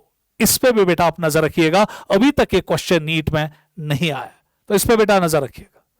Next question, so question number 19 का ऑप्शन 4 स्क्रीनशॉट तेजी के साथ लीजिएगा। नेक्स्ट क्वेश्चन बेटा, बहुत अच्छा क्वेश्चन है बेटा। Quasi-fluid nature of cell membrane is due to dash which enables dash movement of proteins within the membrane and is measured at as its fluidity. बेटा नजर रखिएगा, ये क्वेश्चन भी आपके नीट में आज तक नहीं आया है, इस पे बेटा नजर रखिएगा। देखिए quasi fluid means कि जो आपका मेम्ब्रेन है बराबर फ्लूइडिटी या फ्लूइड की तरह बिहेव करता है। ये फ्लूइडिटी इसमें किसकी वजह से आती है? तो आंसर आएगा फॉस्फोलिपिड्स की वजह से। सो जो बेटा यहां पे ए है, ए आपका रिप्रेजेंट करेगा फॉस्फोलिपिड्स को। उसके बाद बेटा हमें कैसे पता चलेगा कि जो मेम्ब्रेन है वो कितना फ्लूइडिटी दिखाता है, उसमें कितना बहाव है? समंदर में बेटा अगर आपको देखना है कितना बहाव है, आप समंदर के ऊपर कोई चीज पानी के ऊपर रखो, अगर वो चीज तेजी के साथ मूव कर रहा है दैट मींस कि समंदर में बहाव ज्यादा है, तो फ्लूइडिटी ज्यादा है। इसी तरह बेटा मेम्ब्रेन में फ्लूइडिटी कैसे मेजर की जाती है? Through the lateral movements of protein. जो प्रोटीन है बेटा वो जितना मूवमेंट ज्यादा करेगा, आगे पीछे इस साइड मूवमेंट ज्यादा करेगा, सो दैट मींस कि बेटा फ्लूइडिटी क्या है? ज्यादा, जिसकी वजह से हम मेजर करते हैं कि एक मेम्ब्रेन में फ्लूइडिटी कितनी है। अब यहां पे फ्लिप फ्लॉप मूवमेंट्स है, फ्लिप फ्लॉप मूवमेंट्स मींस बेटा उलट पुलट ना बेटा, यहां पे प्रोटीन खाली लेटरल मूवमेंट दिखाते हैं, पढ़ना टेक्स्ट बुक पे। तो आंसर बेटा आएगा 3। तो क्वेश्चन नंबर 20 का जो ऑप्शन है बेटा वो 3 है। क्वेश्चन पे नजर रखना बेटा, नीट की दावेदारी है इस क्वेश्चन में बेटा 2024 में। नेक्स्ट क्वेश्चन बेटा, अगेन मेम्ब्रेन पे ही क्वेश्चन बेटा बेस्ड है। Which one is not incorrect for plasma membrane? इनमें प्लाज्मा मेम्ब्रेन के लिए एक स्टेटमेंट जो है वो करेक्ट नहीं है। It is selectively permeable to all the molecules present on either side of it. देखिए बेटा सपोज ये मेरे पास प्लाज्मा मेम्ब्रेन है, आप किसी चीज को बेटा बाहर से अंदर की ओर जाना है और अंदर से बाहर की ओर जाना है, किसका बेटा मोहताज है? ये मोहताज है प्लाज्मा मेम्ब्रेन का, क्योंकि जो प्लाज्मा मेम्ब्रेन है वो बेटा सिलेक्टिव परमिएबल रहता है टू ऑल द मॉलिक्यूल्स ना बेटा। हर किसी मॉलिक्यूल के लिए नहीं। मैंने यहां क्या लिखा है, टू ऑल ना, टेक्स्ट में लिखा है टू सम, ठीक है, तो ऑल नहीं बेटा। तो देखिए ऑल और सम के बीच में फिर कितनी डिफरेंस लगती है, सम होगा स्टेटमेंट ठीक है, ऑल होगा स्टेटमेंट गलत, तो ये स्टेटमेंट बेटा गलत, नजर रखिएगा बेटा। उसके बाद next, it allows neutral solutes to pass through. हां, जो न्यूट्रल सॉल्यूट्स होते हैं इस पे नजर रखना, वो प्लाज्मा मेम्ब्रेन से इजिली पास होते हैं, pass through bye the process of simple diffusion along the concentration gradient, that means higher to lower, and energy is required। बेटा आपको पता है जब कोई चीज जाता है along the concentration gradient, वहां पे बेटा एनर्जी रिक्वायरमेंट्स नहीं होती है, ये पैसिव ट्रांसपोर्ट है, यहां पे तो एनर्जी का कोई कंसेप्ट ही नहीं है, क्योंकि यहां पे बेटा ये न्यूट्रल सॉल्यूट जा रहा है from higher to lower concentration along the concentration gradient, energy is required की वजह से बेटा ये स्टेटमेंट खत्म। नेक्स्ट, पोलर मॉलिक्यूल जो होते हैं वो इजिली पास नहीं करते हैं, क्योंकि बेटा मेम्ब्रेन खुद नॉन पोलर होता है, तो वही तो लिखा गया होगा यहां पे, polar molecules can not pass through non polar lipid bilayer, they require a carrier protein and energy. अब बेटा नजर रखिएगा, फैसिलिटेटेड डिफ्यूजन एक ऐसा कंसेप्ट है जो पोलर सॉल्यूट्स के लिए बेटा लगता है, क्योंकि ये इजीली बेटा प्लाज्मा मेम्ब्रेन से पास नहीं होते हैं, इनको बेटा अगर जाना है अक्रॉस द प्लाज्मा मेम्ब्रेन, इनको जरूरी बेटा कैरियर प्रोटीन्स की जरूरत पड़ती है, जिनको हम बेटा एक और नाम देते हैं परमिएसिस। सो दैट मींस कि कैरियर प्रोटीन्स तो लगते हैं पोलर मॉलिक्यूल्स के लिए। क्या सर इस फैसिलिटेटेड डिफ्यूजन के लिए एनर्जी लगती है? ना बेटा, ये भी होता है ना अलोंग द कंसंट्रेशन ग्रेडियंट, इसलिए बेटा यहां भी मैंने लिखा ना एनर्जी, इसकी वजह से स्टेटमेंट गलत। Next, sodium potassium pump transport occurs along the concentration gradient through active transport and requires energy in the form of ATP। ना बेटा, ये along the concentration gradient नहीं होता है, ये against the concentration gradient होता है। तो यहां पर बेटा मैं इस क्वेश्चन को ठीक करूंगा, यहां पे along के बजाय against होना चाहिए, तो ये मिस्टेक हुई है यहां पे, तो यहां पे sodium potassium pump occurs against होना चाहिए। तो फिर बेटा क्योंकि कोई स्टेटमेंट तो हमें करेक्ट बनानी है ना, तो इसको आप लिखिएगा ट्रू। तो क्वेश्चन नंबर 4 का जो आंसर है बेटा, क्वेश्चन नंबर 21 का वो 4 है। तो मेहरबानी करके बेटा यहां पे मिस्टेक हुई है, यहां पे आप अगेंस्ट लिखेंगे, क्योंकि सोडियम पोटेशियम पंप जो होता है वो अगेंस्ट द कंसंट्रेशन ग्रेडियंट जाता है, सोडियम जाता है अगेंस्ट द कंसंट्रेशन ग्रेडियंट और पोटेशियम उसके एवज में अगेंस्ट द कंसंट्रेशन ग्रेडियंट जाता है। तो इसलिए बेटा जब भी कोई चीज अगेंस्ट द कंसंट्रेशन ग्रेडियंट जाएगा, एक्टिव ट्रांसपोर्ट है और एनर्जी लगेगी इन द फॉर्म ऑफ एटीपी, तो इसका मतलब ये हुआ यहां पे बेटा गलती हुई है, तो यहां पे आप अगेंस्ट याद रखिएगा। तो क्वेश्चन नंबर 21 का आंसर जो है वो 4 है। नेक्स्ट, चलो बेटा सेल वॉल की ओर अब दौड़ेंगे। प्लाज्मा मेम्ब्रेन, सेल मेम्ब्रेन खत्म, तो अब हम बेटा दौड़ेंगे टुवर्ड्स द सेल वॉल। देखेंगे बेटा सेल वॉल में अब कौन कौन सा क्वेश्चन अब हमें करना है। In alga cell wall is made up of cellulose, बेटा ये याद रखना, नीट में नहीं आया। Galactans, mannans and calcium carbonate, ये बेटा स्टेटमेंट ठीक, परफेक्ट स्टेटमेंट। उसके बाद young plant cells are capable to show growth because of primary cell wall only. देखिए बेटा बहुत बढ़िया। अब अगर हम देखेंगे बेटा जो आपका प्लांट सेल है, ये बेटा अब यहां पर मैंने 2 सेल्स ली, ये इन 2 प्लांट सेल्स के बीच में बेटा आपका मिडिल लैमेला है, और मिडिल लैमेला के बाद बेटा फिर आपको प्राइमरी वॉल मिलेगा, प्राइमरी वॉल के बाद बेटा फिर आपको एक और वॉल मिलेगा and that's called as secondary wall. ये बेटा सेकेंडरी वॉल है, और फिर बेटा कुछ सेल्स में टर्शियरी वॉल भी होता है, वहां मैं नहीं जाऊंगा। फिर उसके बाद बेटा आपको मिलेगा प्लाज्मा मेम्ब्रेन, और यहां पर भी मिलेगा plasma membrane. So that means कि बेटा अगर आपको सेल वॉल को देखना है, सबसे पहला लेयर जो इनको बेटा जोड़ता है एक दूसरे के साथ, that's called as middle lamella. फिर मिडिल लैमेला के बाद बेटा आता है प्राइमरी वॉल, फिर प्राइमरी वॉल के अंदर से होता है सेकेंडरी वॉल, और फिर सेकेंडरी वॉल सटा होता है किसके साथ बेटा, प्लाज्मा मेम्ब्रेन के साथ। देखिए बेटा जो यंग प्लांट सेल्स हैं वो क्यों मल्टीप्लाई करते हैं, क्योंकि अभी उनके इर्द गिर्द खाली प्राइमरी वॉल होता है, और प्राइमरी वॉल थिन होता है और फ्लेक्सिबल होता है, क्योंकि इसमें हेमिसेलुलोज कंटेंट ज्यादा होता है और सेलुलोज कंटेंट कम होता है, इसलिए फ्लेक्सिबल होता है और सेल को इजीली डिवाइड करने देता है। तो बहुत बढ़िया पॉइंट है ना बेटा यहां पे, young plant cells are capable to show growth because of primary cell wall only. अभी इनमें सेकेंडरी सेल वॉल नहीं बना होता, पर जो ही एक प्लांट सेल मैच्योर हो जाती है, बुढ़ापे की ओर चली जाती है, फिर बेटा प्राइमरी वॉल के अंदर से प्लाज्मा मेम्ब्रेन के साथ सटा अब एक और लेयर इसमें बनता है, that is secondary wall. Secondary wall tough होता है, इसमें सेलुलोज ज्यादा, हेमिसेलुलोज कम, जिसकी वजह से बेटा फिर सेल जो है वो डिवाइड नहीं कर पाती है, इसलिए मैच्योर प्लांट सेल्स जो है वो अच्छी तरह से फिर डिवाइड नहीं करती है। वही लिखा होगा, secondary wall is formed on the inner side. Inner side, अंदर से, on the inner side of primary wall towards membrane का मतलब हुआ plasma membrane, and is found in only in mature plant cells. Yes बेटा, mature plant cells में आपको मैंने अभी आपको कहा कि फिर आपको बेटा यहां पे मिलेगा सेकेंडरी वॉल भी, इससे फिर ये बेटा डिवाइड नहीं कर पाते हैं। Cell wall is selectively permeable, NEET में आया है, सेल वॉल सिलेक्टिवली परमिएबल नहीं होता बेटा, ये फ्रीली परमिएबल होता है, ये किसी भी चीज को आने देता है, आने जाने देता है। हाँ बेटा, कुछ माइक्रो अनवांटेड बेटा मैक्रो मॉलिक्यूल्स को रोक सकता है, पैथोजेंस को रोक सकता है, नहीं तो बेटा फ्रीली परमिएबल होता है। तो ये statement false. Plasmodesmata in plant cells is similar to gap junctions in animal cells, बराबर बेटा। जैसे आप देखेंगे कि इन प्लांट सेल्स के बीच में बेटा होते हैं ऐसे structures that's called as plasmodesmata, जो साइटोप्लाज्म्स को, एडजेसेंट साइटोप्लाज्म प्लांट सेल्स को कम्युनिकेट करवाते हैं। इस तरह बेटा एनिमल सेल्स में गैप जंक्शंस होते हैं जो एडजेसेंट एनिमल सेल्स के साइटोप्लाज्म को कांटेक्ट में एक दूसरे के साथ रखते हैं। तो ये स्टेटमेंट भी बेटा करेक्ट। उसके बाद middle lamella is made up of mainly, दो बार आया बेटा नीट में, मेनली कैल्शियम कार्बोनेट, ना बेटा, they are made up of calcium pectate. तो इसकी वजह से ये स्टेटमेंट गलत।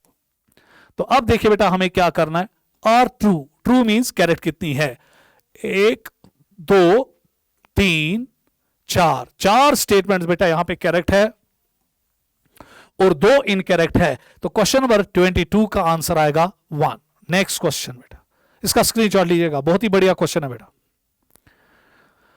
चले बेटा, अब हम एंडोमेम्ब्रेन सिस्टम की ओर आएंगे, जहां पे सेल में कुछ ऑर्गेनल्स बेटा कोऑर्डिनेशन में काम करते हैं, एक दूसरे का बेटा मेम्ब्रेन शेयर करते हैं, जिसमें बेटा आपका ईआर, गोल्गी कॉम्प्लेक्स, लाइसोसोम्स और वैक्यूल्स आते हैं, और इसी को बेटा हम कभी कभी बेटा एंडोमेम्ब्रेन सिस्टम भी कहते हैं।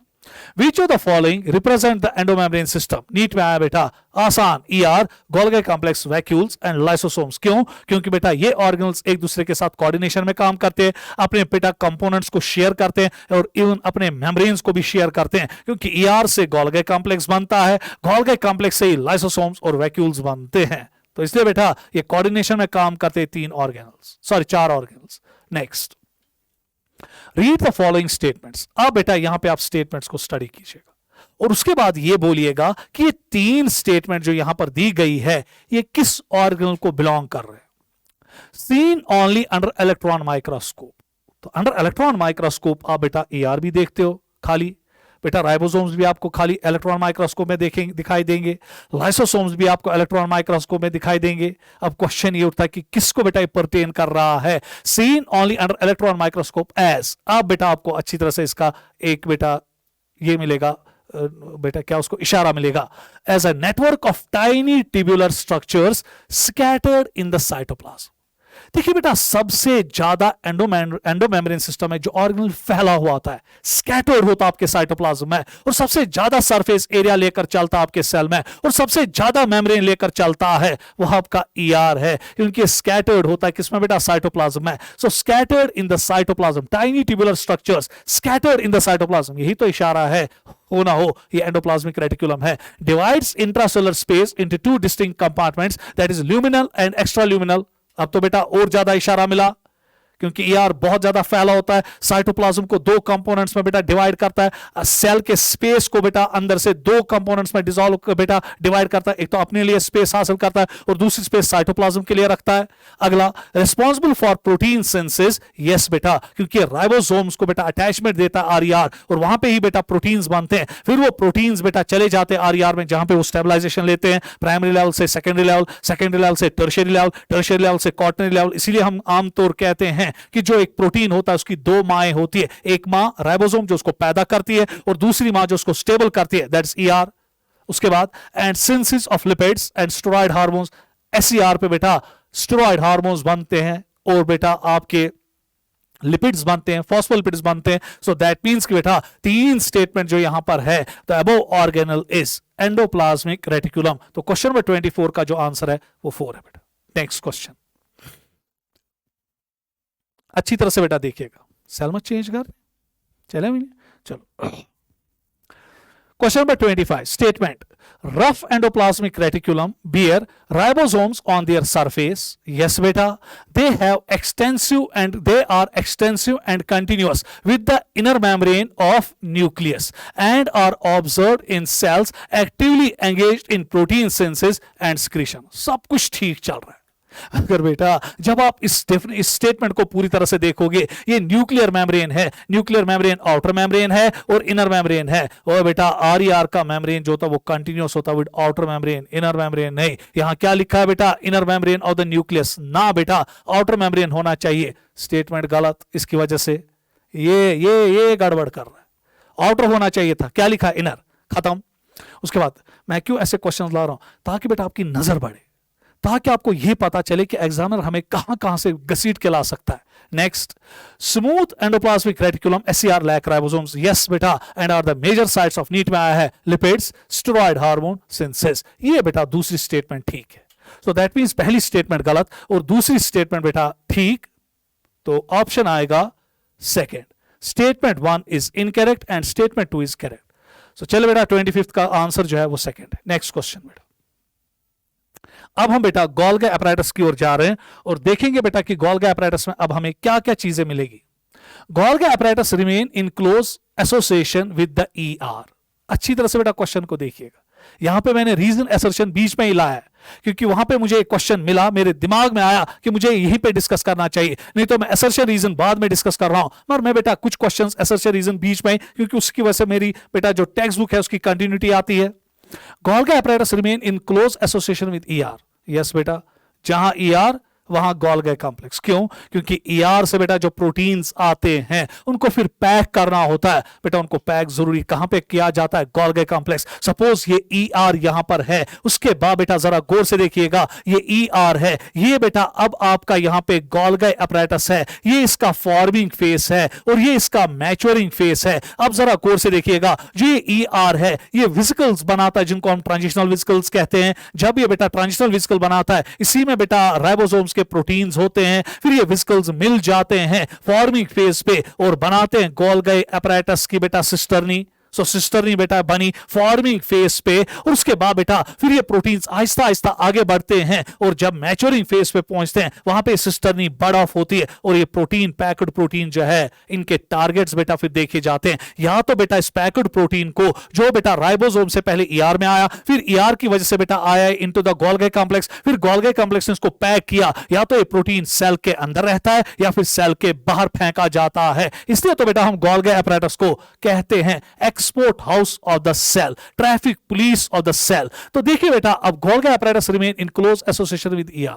असर्शन बेटा ठीक है. क्या उसके बाद ये लिखता है कि क्यों ये इसके एसोसिएशन है, क्यों ये इसके नजदीक रहता है? तो अगर लिखा है तो बेटा फिर रीजन ठीक और रीजन असर्शन को एक्सप्लेन भी कर रहा है. Materials to be packed in the form of vesicles from ER fuse with the cis face. Fuse हुआ बेटा सिस फेस पे, क्योंकि बेटा जो फॉर्मिंग फेस है इसको हम सिस फेस भी कहते हैं या कभी कभी हम इसको कन्वेक्स फेस कहते हैं. और ये बेटा मैच्योरिंग फेस है, मैच्योरिंग फेस को हम कभी कभी ट्रांस फेस भी कहते हैं या कभी कभी हम इसको बेटा कहते हैं कनकेव फेस भी, क्योंकि कनकेव है.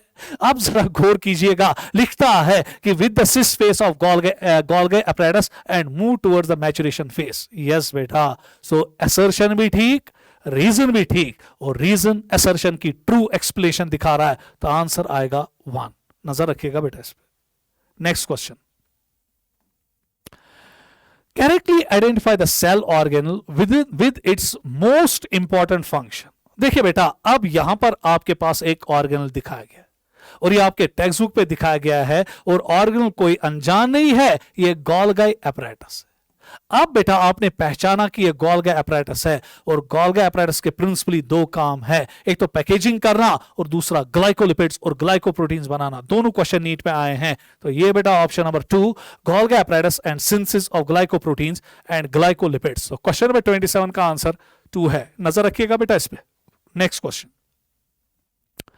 Find out the correct one about Golgi apparatus. Golgi apparatus के बारे में करेक्ट चीज बता दीजिए कौन है. 4 स्टेटमेंट्स बेटा आपके सामने आ चुकी है, तो अब आपको बोलना है कि इनमें करेक्ट स्टेटमेंट कौन है. चलिए, first observed by Camillo Golgi, इसी के नाम पे तो बेटा इसका नाम फिर गोल्गी एपैरेटस पड़ा इन 98 टेक्स्ट में लिखा है, नजर रखिएगा।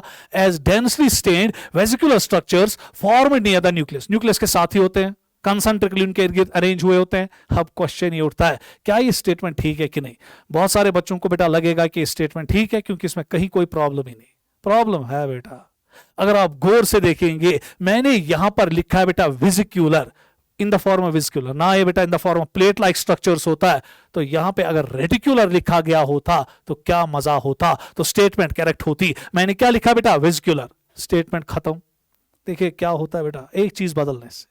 नेक्स्ट, कंसिस्ट ऑफ फ्लैट, ठीक, disc shaped sacs of cisternae of 0.5 to 1 micron. NEET में अभी तक नहीं आया, जेके सीटी में एक क्वेश्चन आया कि जो सिस्टर्नी है उनका डाय कितना होता है, मगर नीट में बेटा अभी तक नहीं आया है। ये 0.5 to 1 माइक्रोन होता है in diameter and their number is constant in Golgi complex.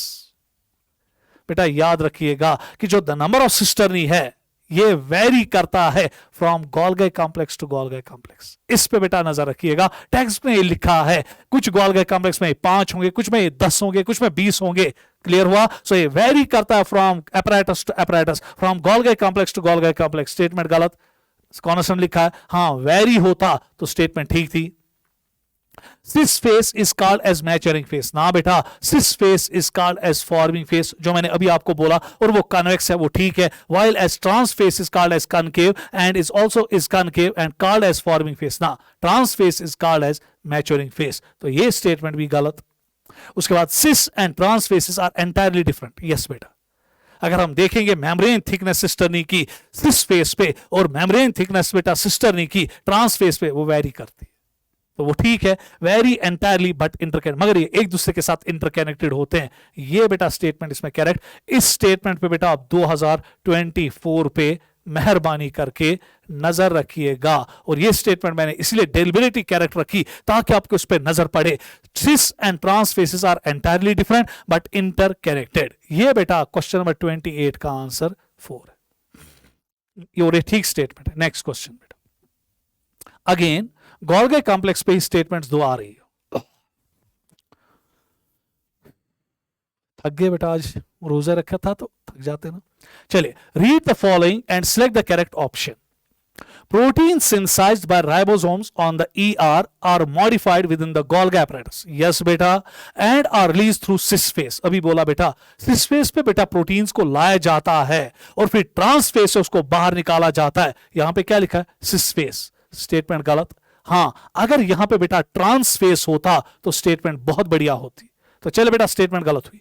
Golgi apparatus principally performs the function of packaging and export of material. यही तय करता है कि इस प्रोटीन को, इस बायोमॉलिक्यूल को सेल के अंदर रहना है कि सेल के बाहर। इसलिए तो बेटा मैंने कहा it's the export house of the cell, it's the traffic police of the cell. तो ये स्टेटमेंट बेटा ठीक है। तो statement 1 is correct, is incorrect, and statement 2 is correct. तो ऑप्शन इज 4।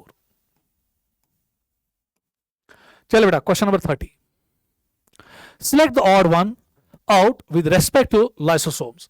अब बेटा यहां पे lysosomes की कुछ स्टेटमेंट्स दी गई है, तो अब ये क्वेश्चन बोल रहा है कि चलिए इसमें एक ऑड आउट स्टेटमेंट बाहर निकालिए। ऑड स्टेटमेंट एक है।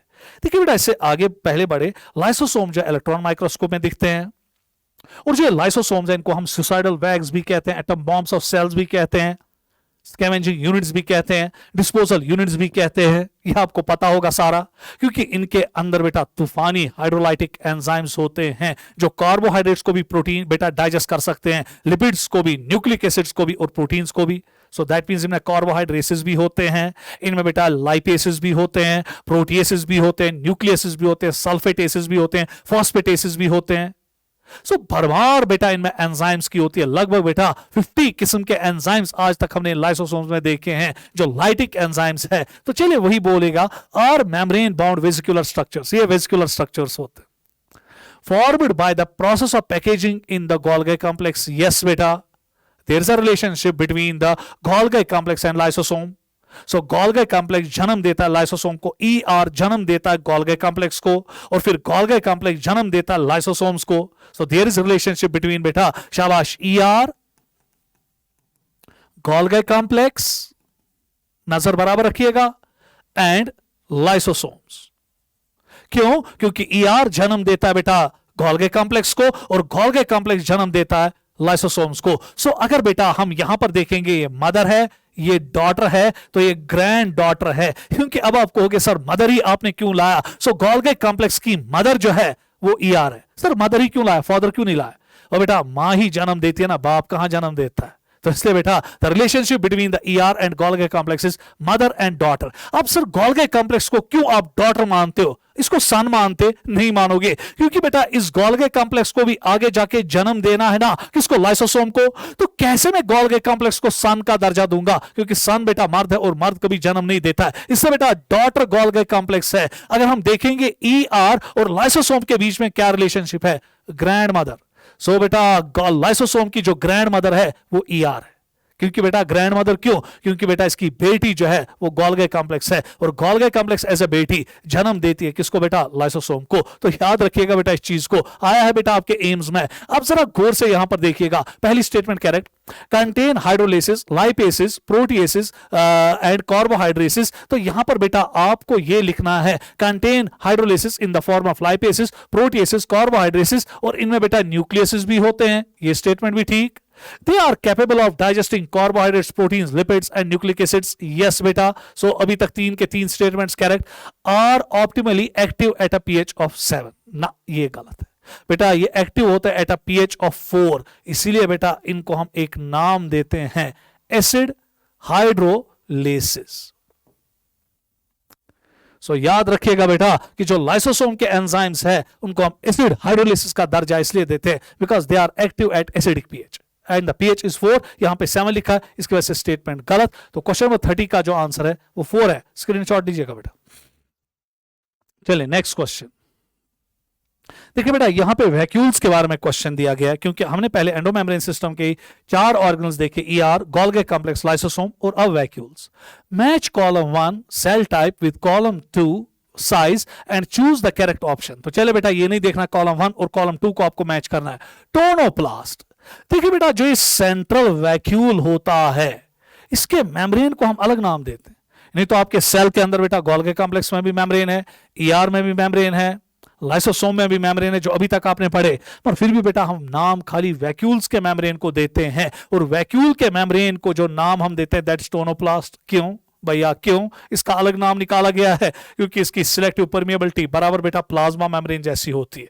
इसे बेटा ये बराबर पर्ल ही प्लाज्मा मेम्ब्रेन को बेटा डिपिक्ट कर रहा है, इसलिए बेटा नाम तो लगेगा, इसलिए बेटा इसको हम टोनोप्लास्ट कहते हैं। अब देखिए बेटा टोनोप्लास्ट के साथ आपको मैच करना है contain digestive enzyme stores transport of ions against the concentration gradient. ये इसकी बेटा सबसे बड़ी खूबी है। जैसे प्लाज्मा मेम्ब्रेन बेटा बिहेव करता है वैसे टोनोप्लास्ट जो बेटा मेम्ब्रेन होता है वैक्यूल का बिहेव करता है। सो पहले का 4, उसके बाद कॉन्ट्रैक्टाइल वैक्यूल जो अमीबा में होता है, शाबाश बेटा excretion and osmoregulation. So B का बेटा 3। उसके बाद फूड वैक्यूल जो प्रोटिस्टा में होता है, शाबाश बेटा फूड वैक्यूल में आप देखेंगे कंटेन डाइजेस्टिव एंजाइम, तो सी का बेटा आपको 1 आएगा। उसके बाद सेंट्रल वैक्यूल ये नीट में आया है, store sap and excretory product not useful for the cell. इससे बेटा सेंट्रल वैक्यूल को कभी कभी हम किडनी ऑफ प्लांट सेल भी कहते हैं क्योंकि इसमें वेस्ट प्रोडक्ट बेटा जमा रहता है। जरा गौर से अब यहां पर देखिएगा, डी का 2nd आएगा। तो चले बेटा अब देखिए कहां पे आपका ऑप्शन है, इत्तेफाकन बेटा पहला ही है, तो आंसर आएगा 1। तो स्क्रीनशॉट लीजिएगा बेटा, इसका बहुत इंपॉर्टेंट क्वेश्चन है। सो क्वेश्चन नंबर 31 का आंसर 1। नेक्स्ट क्वेश्चन बेटा नीट में क्वेश्चन आया, in plant cell the vacuole is bound by a single membrane called A. तो ए बेटा आपको पता चला कि टोनोप्लास्ट ही होगा। उसके बाद अगला कहता है and it occupies B of the volume, और ये ऑक्यूपाई वॉल्यूम करता है सेल का बेटा सेंट्रल वैक्यूल प्लांट सेल में बहुत ही बड़ा होता है, 90% वॉल्यूम ऑक्यूपाई करता है। तो आंसर इज 3। इसमें बेटा आप नीट 2024 के लिए नजर रखना। The membrane surrounded the central vacuole is called as tonoplast. Occupy कितना वॉल्यूम कर रहा है वो बेटा ऑलरेडी नीट पे आ चुका है। नेक्स्ट बहुत इंपॉर्टेंट क्वेश्चन है। मैंने कहा ना कि बेटा मैंने कभी कभी कहीं कहीं बीच में रीजन असर्शन और रीजन लाया है ताकि बेटा आपके सिलेबस की टेक्स्ट बुक की कंटिन्यूटी मेंटेन रहे। In plant cells concentration of hydrogen ions is significantly higher in the central vacuole than in the cytoplasm. बस बेटा यहां पे नजर रखिएगा। देखिए बेटा अगर मैं यहां पे प्लांट सेल लूंगा ये प्लांट सेल के अंदर सेंट्रल वैक्यूल है, 90% वॉल्यूम ऑक्यूपाई कर रहा है। इसमें बेटा प्रोटॉन्स की कंसंट्रेशन इंतहाई ज्यादा होती है as compare to that of cytoplasm. कैसे?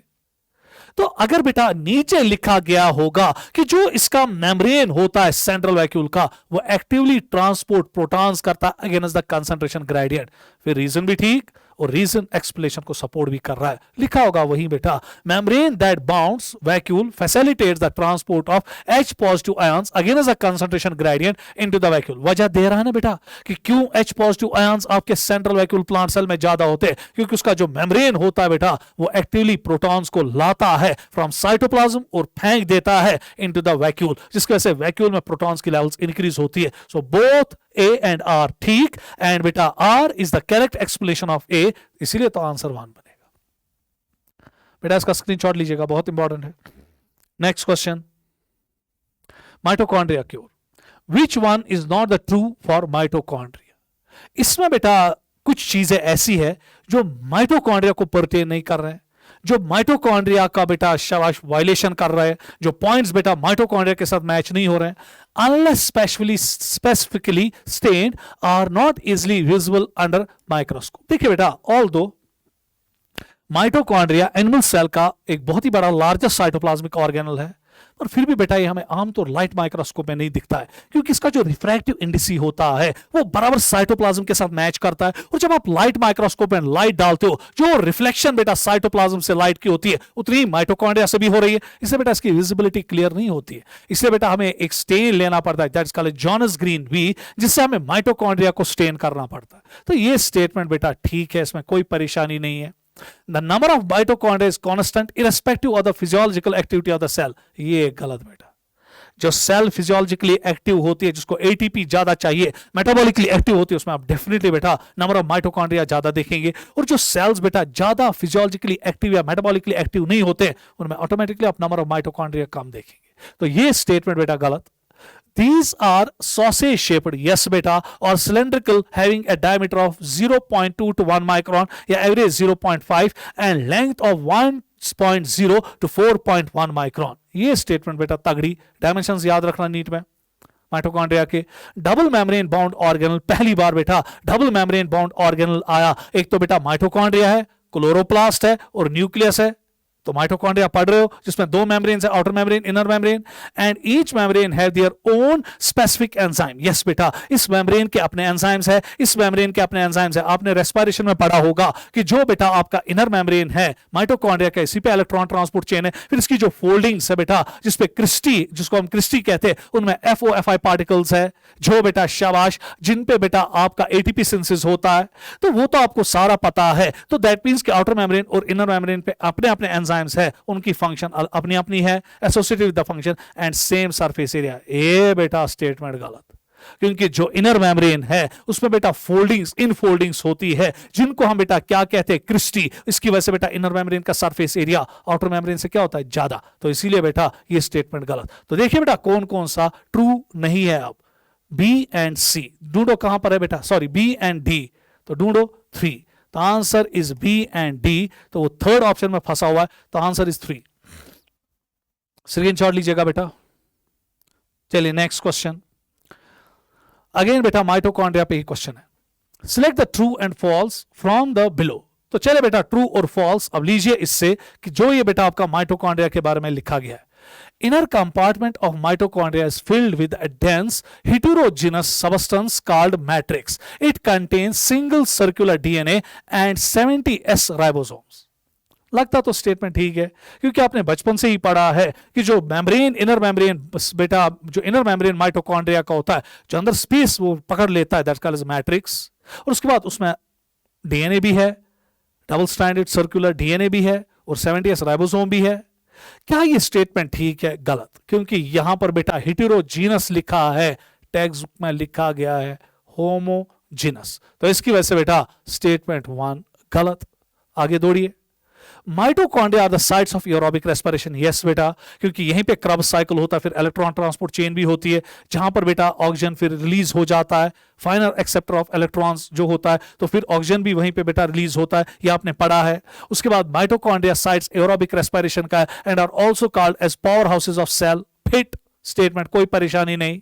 Inner membrane is thrown into the number of infoldings called cristae towards the matrix and it contains enzyme for electron transport chain. ये भी आपको पता होना चाहिए कि जो बेटा आपका इनर मेम्ब्रेन है वहां पे इलेक्ट्रॉन ट्रांसपोर्ट चेन के एंजाइम्स है.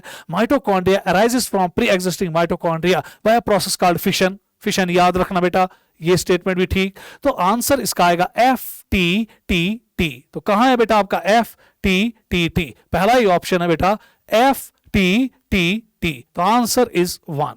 स्क्रीनशॉट लीजिएगा बेटा. Next question, which of the following is a semi autonomous organelle? इनमें बेटा आपके पास एक सेमी ऑटोनॉमस ऑर्गेनल है. तो देखिए बेटा, ये आपका यहां पे क्लोरोप्लास्ट है, ये आपका यहां पे राइबोसोम्स है, ये आपका यहां पे ईआर है और ये आपका गोल्गी एपैरेटस है. बेटा ये आपका सेमी ऑटोनॉमस ऑर्गेनल है. पता है क्यों? क्योंकि इसके अंदर बेटा आपको डीएनए भी मिलेगा, आपको राइबोसोम्स भी मिलेंगे. तो इनमें बेटा शाबाश अपने प्रोटीन्स बनाने की सलाहियत होती है. और तो सारे प्रोटीन्स खुद नहीं बनते हैं, मगर फिर भी बेटा ये कुछ प्रोटीन्स अपने लिए खुद बनाते हैं because of presence of DNA and ribosomes. इसलिए बेटा हम इनको ऑटोनॉमस भी नहीं कहेंगे. सारे के सारे प्रोटीन्स अपने लिए खुद नहीं बनाते हैं, कुछ साइटोप्लाज्म से भी लाते हैं. इसलिए बेटा सेमी ऑटोनॉमस. तो आंसर इज 1. नेक्स्ट क्वेश्चन बेटा,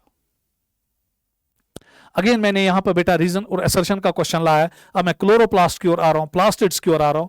plastids are easily observed under the microscope. एक ऑर्गेनल है बेटा जिसको आपको ना स्टेन करने की प्रॉब्लम है, ना ही आपको इलेक्ट्रॉन माइक्रोस्कोप लाने की जरूरत है. सिंपल लाइट माइक्रोस्कोप में आप उसको देखोगे वो है बेटा प्लाज्मा. क्यों? क्योंकि प्लाज्मिड एक तो बड़े होते हैं और उनमें अल्लाह पाक ने नेचुरली बेटा पिगमेंट्स रखे होते हैं जिसकी वजह से वो अच्छी तरह से बेटा दिखते हैं. यही तो है. अगर ऐसा ही लिखा गया तो फिर ए भी ठीक, आर भी ठीक, और करेक्ट एक्सप्लेनेशन ए की है. Plastids are easily observed under the microscope. They are large and contain pigments. Very good बेटा, इसलिए तो दिखते हैं, बड़े हैं और पिगमेंट्स है. माइटोकॉन्ड्रिया भी बड़ा है पर इसलिए नहीं दिखता था क्योंकि उसका रिफ्रैक्टिव इंडेक्स बराबर बेटा साइटोप्लाज्म जैसा था. पर यहां पे पिगमेंट्स आने की वजह से इसका रिफ्रैक्टिव इंडेक्स जो है वो साइटोप्लाज्म से डिफरेंट हो जाता है, जिसकी वजह से इजिली कंट्रास्ट में दिखता है. तो इसीलिए बेटा आंसर इसका आएगा 1. नजर नजर नजर नजर नजर नजर. नेक्स्ट क्वेश्चन बेटा, statement based. Plastids are found in all plant cells and in euglenoids. Yes बेटा, पहली क्लो बेटा प्लास्टिड्स की पहली लाइन आपके टेक्स्ट में लिखी है कि सारे प्लांट सेल्स में आपको मिलेगा और यूग्लिनॉइड्स में भी मिलेगा. Statement second, all plastids contain pigment. क्या ये ठीक है कि गलत है?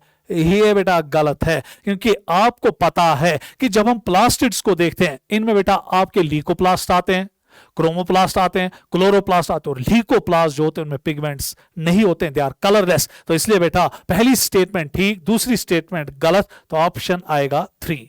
तो क्वेश्चन नंबर 38 का आंसर 3. नेक्स्ट, क्लोरोप्लास्ट पे आप क्वेश्चन है बेटा. How many statements are not incorrect regarding plastids? Are not incorrect. ये बेटा तूफान उठता है आपके नीट में. आप देखते हो इनकरेक्ट है तो इनकरेक्ट गिनते हो, ये कहता है आर नॉट इनकरेक्ट. अब ऐसे भी क्वेश्चंस आते हैं बेटा, पिछले साल आया था. आर नॉट इनकरेक्ट का मतलब ठीक है, ठीक. तो चले बेटा, chloroplasts are found mainly in the mesophyll cells और द लीव्स. ज्यादातर वही मिलते हैं हमें. Each cell contain 20 to 40 chloroplast. सब कुछ ठीक चल रहा है बेटा. क्लाइमाइडोमोना जो ग्रीन एल्गा है कंटेन 1 क्लोरोप्लास्ट पर सेल. बस दिल तस्कीन, दिल खुश, सारी स्टेटमेंट ठीक, कोई परेशानी नहीं. तो ट्रू. उसके बाद length of chloroplast is 5 to 10 micron. Dimension पे इस साल नजर. एंड विड्थ इज, चाहे क्लोरोप्लास्ट का हो चाहे माइटोकॉन्ड्रिया का हो, is 2 to 4 microns. Fit. True. The space limited by inner membrane of chloroplast is called a stroma. Yes बेटा, and it contains small single stranded DNA. क्या बेटा यहां पे मुसीबत है, ये सिंगल स्ट्रैंडेड नहीं होता है बेटा, ये डबल स्ट्रैंडेड डीएनए होता है. And DNA molecules and 70 ribosome. सब कुछ ठीक था, सब कुछ इस स्टेटमेंट में ठीक था, मगर यहां पे सिंगल के बजाय, डबल के बजाय क्या लाया? सिंगल. तो स्टेटमेंट बेटा खत्म, false.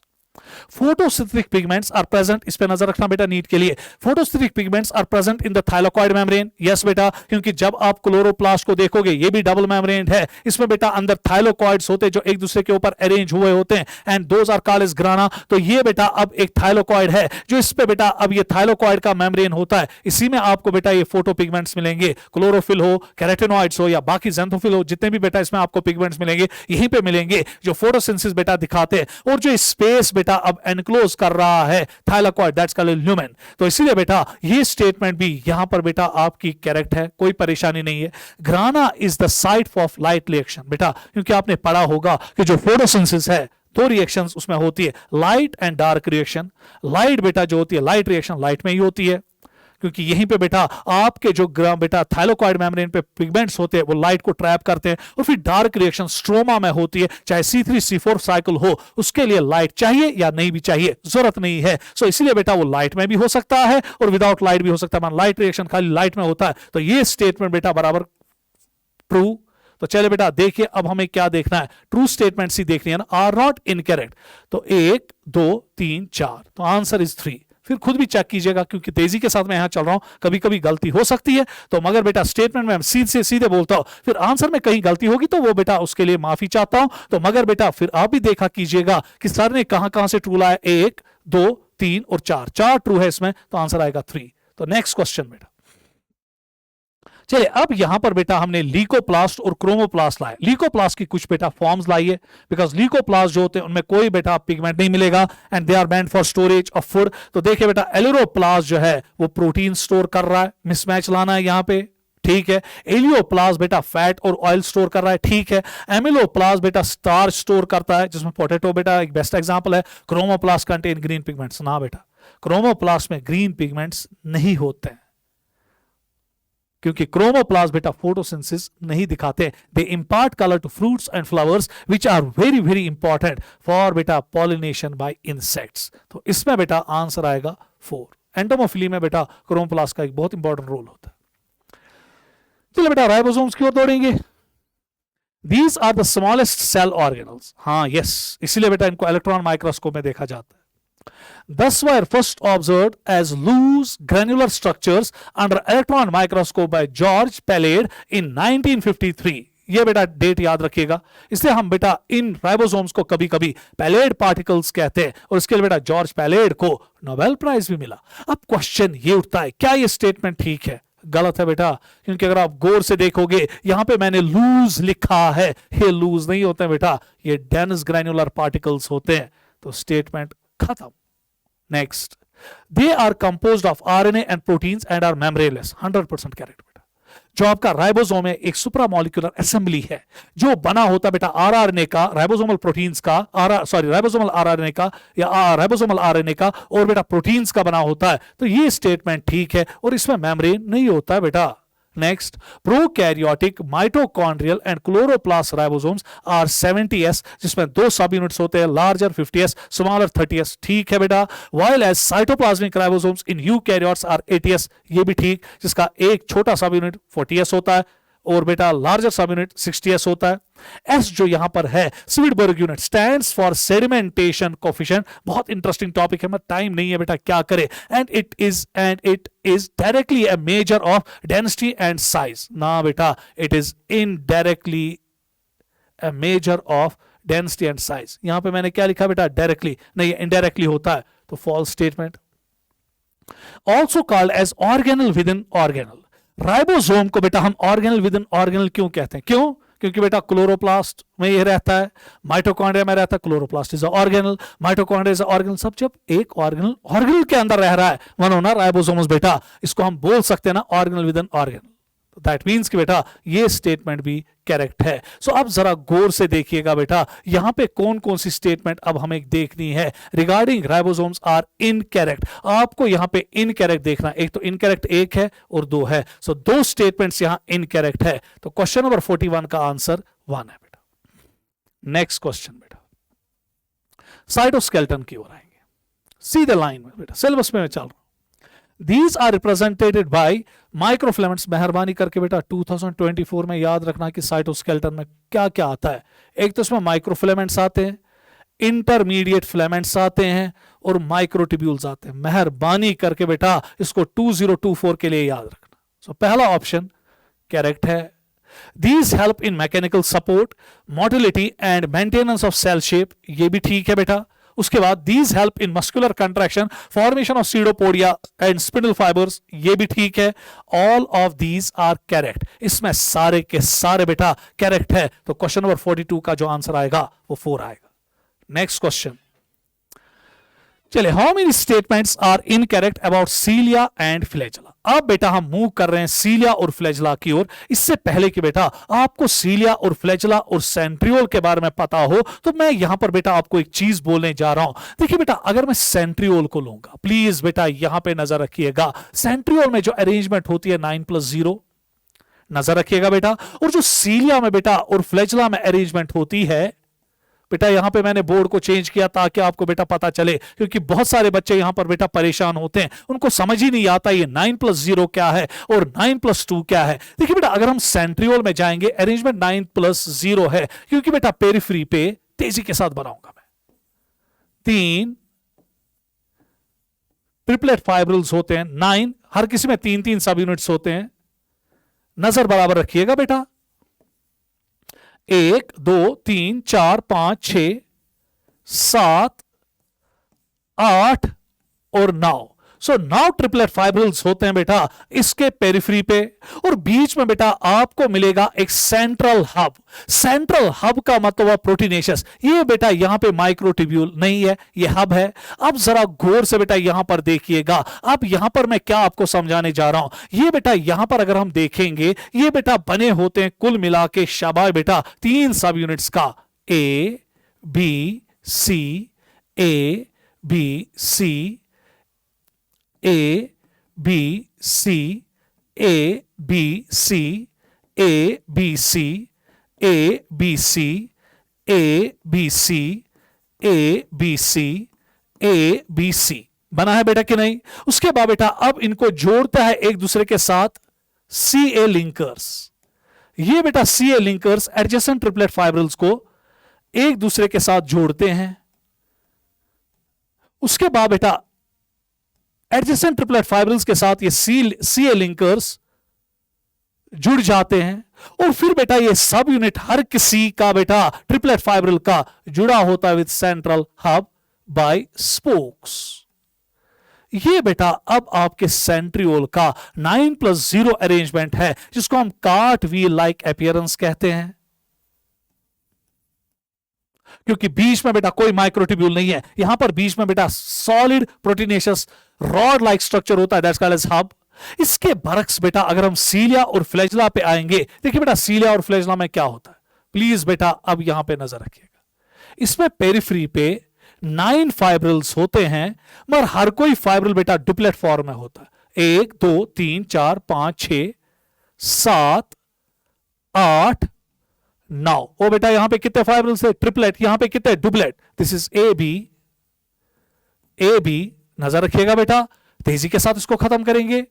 A B A B A B A B A B and A B. यहां पे कौन से लिंकर्स है बेटा? सी ए। यहां पे होते हैं बी ए लिंकर्स। नजर बराबर रखो बेटा, तेजी के साथ जा रहा हूं। बी ए लिंकर्स,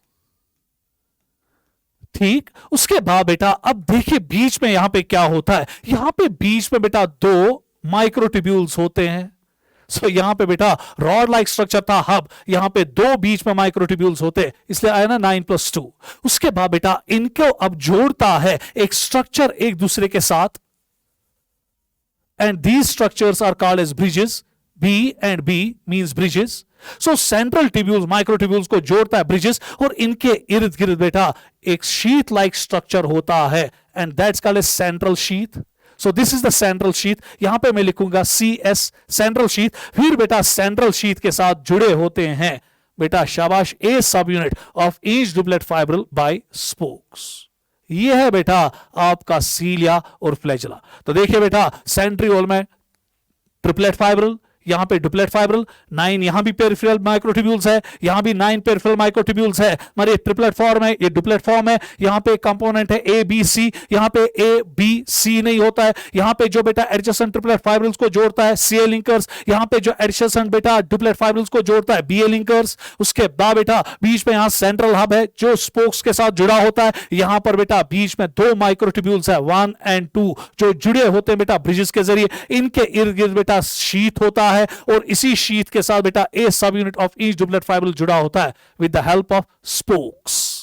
तो ये बेटा डिफरेंस है सेंट्रियोल में और सीलिया फ्लैजेला में। अब आपको एक क्वेश्चन बेटा इजीली आएगा किसी परेशानी के बगैर। अब देखिए बेटा यहां पे क्या लिखा गया, जरूरी था बेटा इसको मुझे यहां पे बताना ताकि बेटा आपको इन क्वेश्चंस में आपको कोई परेशानी ना उठे। तो 43rd क्वेश्चन को अब आप देखिएगा, how many statements are incorrect about cilia and flagella? Cilia are small structures which work like oars, while as flagella are comparatively longer and both are responsible for movement. Best बेटा, कोई परेशानी नहीं।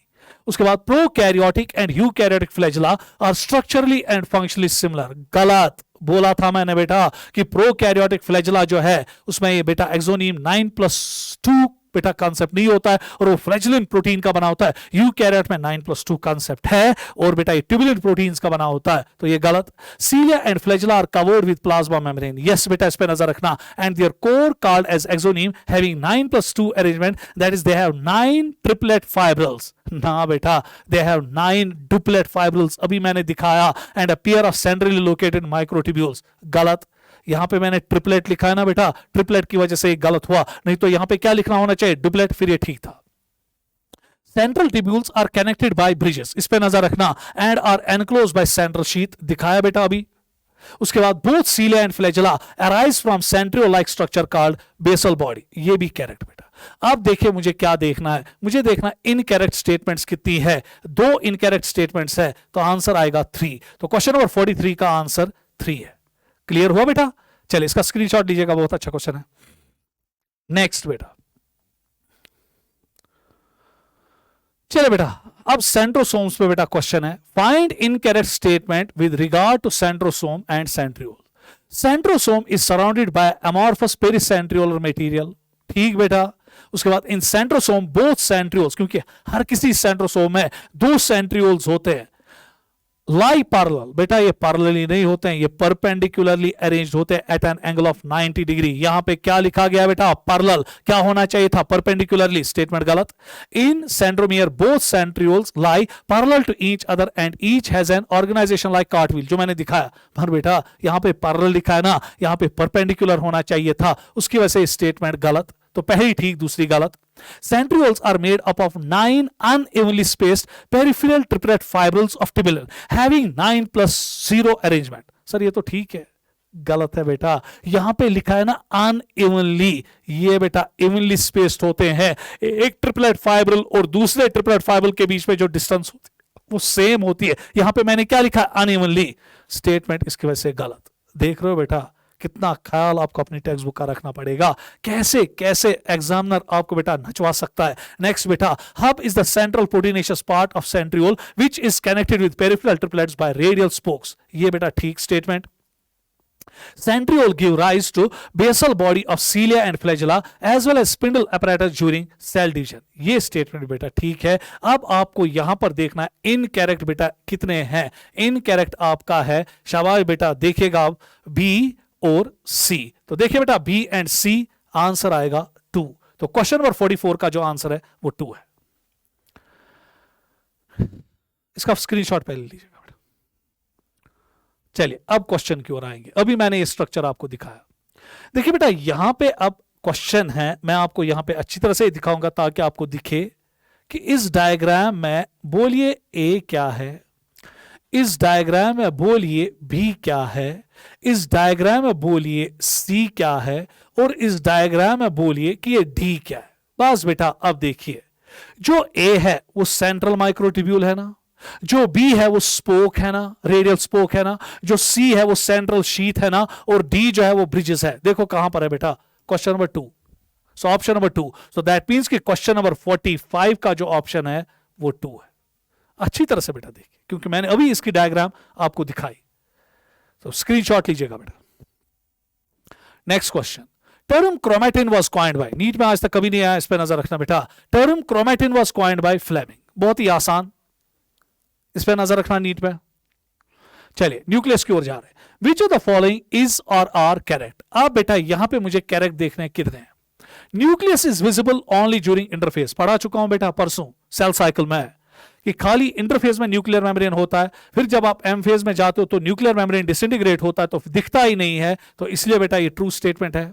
Width of perinuclear space present INET में between the two nuclear membrane is 10 to 50 angstrom. ना बेटा, it is 10 to 50 nanometers. हाँ, अगर angstrom में हम इसको लेंगे 10 to 50 नैनोमीटर जो है वो जाएगा 100 to 500 एंगस्ट्रॉम. मगर बेटा ये एंगस्ट्रॉम में है ना, यहाँ पे टेक्स्ट में नैनोमीटर्स में लिखा है 10 to 50, तो ख्याल रखिएगा इसकी वजह से स्टेटमेंट गलत.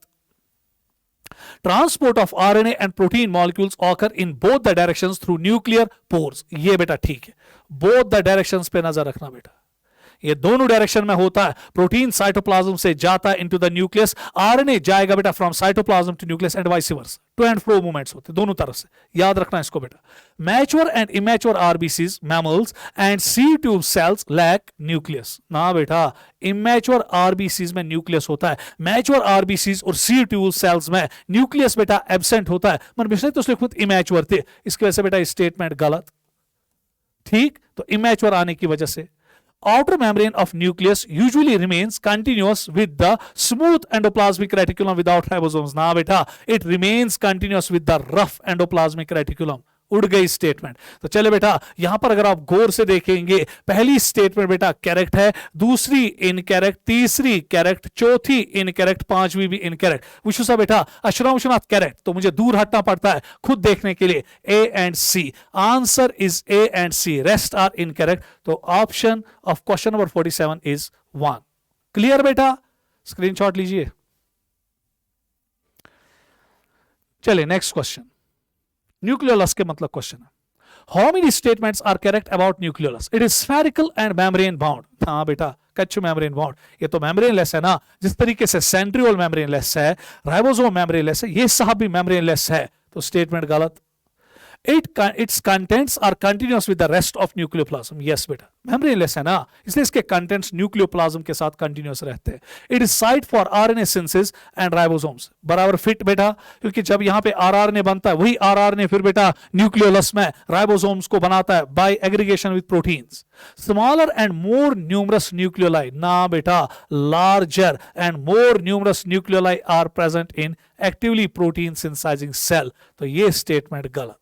तो चले बेटा, how many statements are correct? 2 statements correct है, आंसर आएगा 4. नजर रखिएगा बेटा, स्पेशली यहां पे स्मॉलर नहीं है, larger and more numerous nucleoli cells में रहते हैं जो एक्टिवली एंगेज्ड होते हैं प्रोटीन सिंथेसिस में. चलिए क्रोमोसोम्स के मतलब सवाल, बहुत अच्छा. स्टेटमेंट 1, क्रोमेटिन कंटेन्स, जो इंटरफेस में हम देखते हैं, कंटेन्स डीएनए. यस बेटा. Acidic protein, histones, non histone proteins and RNA. क्योंकि आपको पता है बेटा क्रोमेटिन में 4 कंपोनेंट्स होते हैं, DNA, histones, non histones and बेटा आपका आरएनए. अब क्वेश्चन ये उठता है, क्या ये स्टेटमेंट ठीक है गलत? बेटा हिस्टोन प्रोटीन जो होते हैं वो एसिडिक नहीं होते हैं, वो बेसिक होते हैं. तो एसिडिक मैंने यहां लिखा, तो स्टेटमेंट क्रॉस, खत्म. 46 chromosome in human cell has approximately 2.2 metre long DNA. ठीक कि गलत? बोलिए, क्योंकि आपने 2 जगह ये पढ़ा. एक तो बेटा आप इसको पढ़ रहे हो जेनेटिक्स में भी 12th में, और 11th में बेटा cell as the basic unit of life, उसमें भी देखते हो. देखिए बेटा, यहां पर अगर आप 11th की टेक्स्ट बुक देखोगे, वहां पे लिखा गया है 2 मीटर, मगर जब आप बेटा 12th की टेक्स्ट बुक देखोगे, वहां पे 2.2 मीटर मार फर्क है. यहां पे ह्यूमन सेल का जिक्र किया गया, वहां पे टेक्स्ट बुक में मैमेलियन सेल लिखा है. तो अगर मैमेलियन सेल होगा, मेहरबानी करके बेटा 2.2 मीटर, और अगर ह्यूमन सेल लिखा गया होगा 2 मीटर. इस पे नजर रखना बेटा, इसलिए मैंने इसको यहां पे गलत किया ताकि आपके दिमाग में बेटा ये पॉइंट रहे. गलत. Chromosome is visible only in dividing cells. Yes बेटा, क्योंकि क्रोमेटिन जो होता है वो इंटरफेज में होता है, उस टाइम सेल डिवाइडिंग मूड में नहीं होती है, फिर बेटा एम फेज में वो डिवाइड हो जाती है. तो इसलिए क्रोमोसोम आपको हमेशा टेक्स्ट बुक में लिखा बेटा, ब्रैकेट में भी लिखा गया है टेक्स्ट बुक में, तो ये डिवाइडिंग सेल में आपको दिखेगा. एंड हैज प्राइमरी कंस्ट्रक्शन और centromere which holds the 2 chromatids of chromosome. ये है ना बेटा यहां पे प्राइमरी कंस्ट्रक्शन, जिसको आपकी टेक्स्ट में सेंट्रोमियर लिखा है. तो ये स्टेटमेंट बेटा correct. On each side of centromere, disc-shaped structures called kinetochores are present to which spindle fibers are attached. बोला बेटा सेल साइकिल में, ये स्टेटमेंट भी ठीक. तो FFTT देखिए बेटा कहां है FFTT. FFTT दूसरा ऑप्शन. तो क्वेश्चन नंबर 49 का आंसर 2. बेटा इसका स्क्रीनशॉट लीजिएगा जल्दी.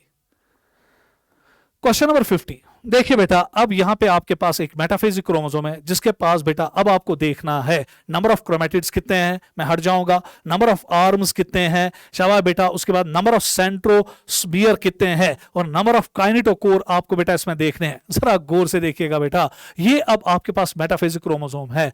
अच्छा ना बेटा, मैं कलर यहां पे लाऊंगा व्हाइट ताकि आपको दिखे, इसमें क्रोमेटिड है ना 2, ठीक। उसके बाद नंबर ऑफ आर्म्स, ये एक आर्म, ये दूसरी आर्म, ये तीसरी आर्म, ये चौथी arm. So number of arms जो है वो 4 है। उसके बाद नंबर ऑफ सेंट्रोमियर बेटा 1 है और काइनेटोकोर्स 2 है। तो गिनो बेटा कहां पे आपका ऑप्शन आ रहा है, 2 4 1 2। आंसर इज बेटा 3, 2 4 1 2। So number of chromatids 2, number of arms 4, number of centromere 1 and number of kinetochore 2। बेटा लीजिए इसका स्क्रीनशॉट, आज मैं दूर दूर ही हट रहा हूं ताकि आपको बेटा कोई परेशानी ना रहे। जल्दी लीजिए बेटा इसका। चलिए, बार बार क्वेश्चन आ रहा है, बार बार। Match the column 1 with column 2। देखिए बेटा, आपको पता है कि क्रोमोसोम्स बेटा on the basis of location of centromere 4 किस्म के होते हैं। अगर सेंटर में है तो बेटा हम कहेंगे इसको मेटासेंट्रिक। अगर little away from the centre है तो एट दैट टाइम बेटा सब मेटासेंट्रिक। अगर बेटा नियर द एंड है तो ऐसे बेटा अगर आप देखेंगे तो ये बेटा आपका सब मेटासेंट्रिक। तो ये बेटा यहां पे एक्रोसेंट्रिक, और अगर बराबर बेटा टर्मिनल एंड पे होगा तो टीलोसेंट्रिक। सो दैट मींस कि अगर आप मेटासेंट्रिक में देखेंगे 2 आर्म्स का साइज क्या होता है, सेम। और याद रखिएगा बेटा मेहरबानी करके, जो बेटा आर्म छोटी होती है उसको हम पी आर्म कहते हैं, और जो लंबी आर्म होती है क्यू आर्म उसको कहते हैं। नीट में आया है। अब जरा यहां पे बेटा नजर रखिएगा, जो ये बेटा मेटासेंट्रिक क्रोमोसोम है दोनों की आर्म्स क्या है, सेम। मगर जब हम बेटा सब मेटासेंट्रिक में जाएंगे, एक आर्म छोटी दूसरी बेटा लंबी, और जो लंबी आर्म है उसको क्यू आर्म कहेंगे, छोटी आर्म को पी आर्म कहेंगे। और उसके बाद बेटा जब हम एक्रोसेंट्रिक में आते हैं, एक आर्म एक्सट्रीमली शॉर्ट और दूसरी आर्म एक्सट्रीमली लॉन्ग, और टीलोसेंट्रिक में खाली एक ही आर्म।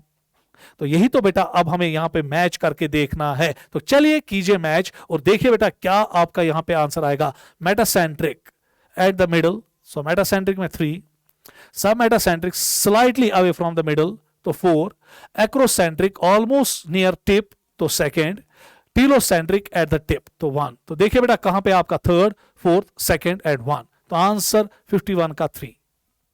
दोबारा है नीट में बेटा, नजर रखिएगा। इंपॉर्टेंट क्वेश्चन, बहुत ज्यादा इंपॉर्टेंट क्वेश्चन। अगर आप देखेंगे बेटा कुछ क्रोमोसोम्स ऐसे होते हैं, प्लीज, तो ये प्राइमरी कंस्ट्रक्शन है। पर कुछ क्रोमोसोम्स में अगर हम देखते हैं बेटा, यहां पे मैं इसको मिटाऊंगा ताकि आपको बेटा कोई परेशानी ना हो जाए। कुछ क्रोमोसोम्स ऐसे होते हैं बेटा जिनमें आपको एक और कंस्ट्रक्शन मिलती है, and that's called secondary constriction. और ये आपको बेटा मिलता है 13th पे, 14th पे, 15th पे, 20th पे और 21st क्रोमोसोम पे। तो ये सेकेंडरी कंस्ट्रक्शंस आपको बेटा वहां पे मिलती है। अब जरा गौर से यहां पर देखिएगा, क्या है ये सेकेंडरी कंस्ट्रक्शन। इन डीएनए बेटा इन क्रोमोसोम्स को हम एक नाम देते हैं, and those are called as sat chromosomes, और इनको हम कभी कभी नाम देते हैं ट्राइबेंट क्रोमोसोम। और जो स्ट्रक्चर अब नीचे की ओर लटका हुआ होता है इसको हम सैटेलाइट कहते हैं। और इसीलिए बेटा इन क्रोमोसोम्स को कभी कभी हम सैट क्रोमोसोम्स भी कहते हैं लेमन्स लैंग्वेज में।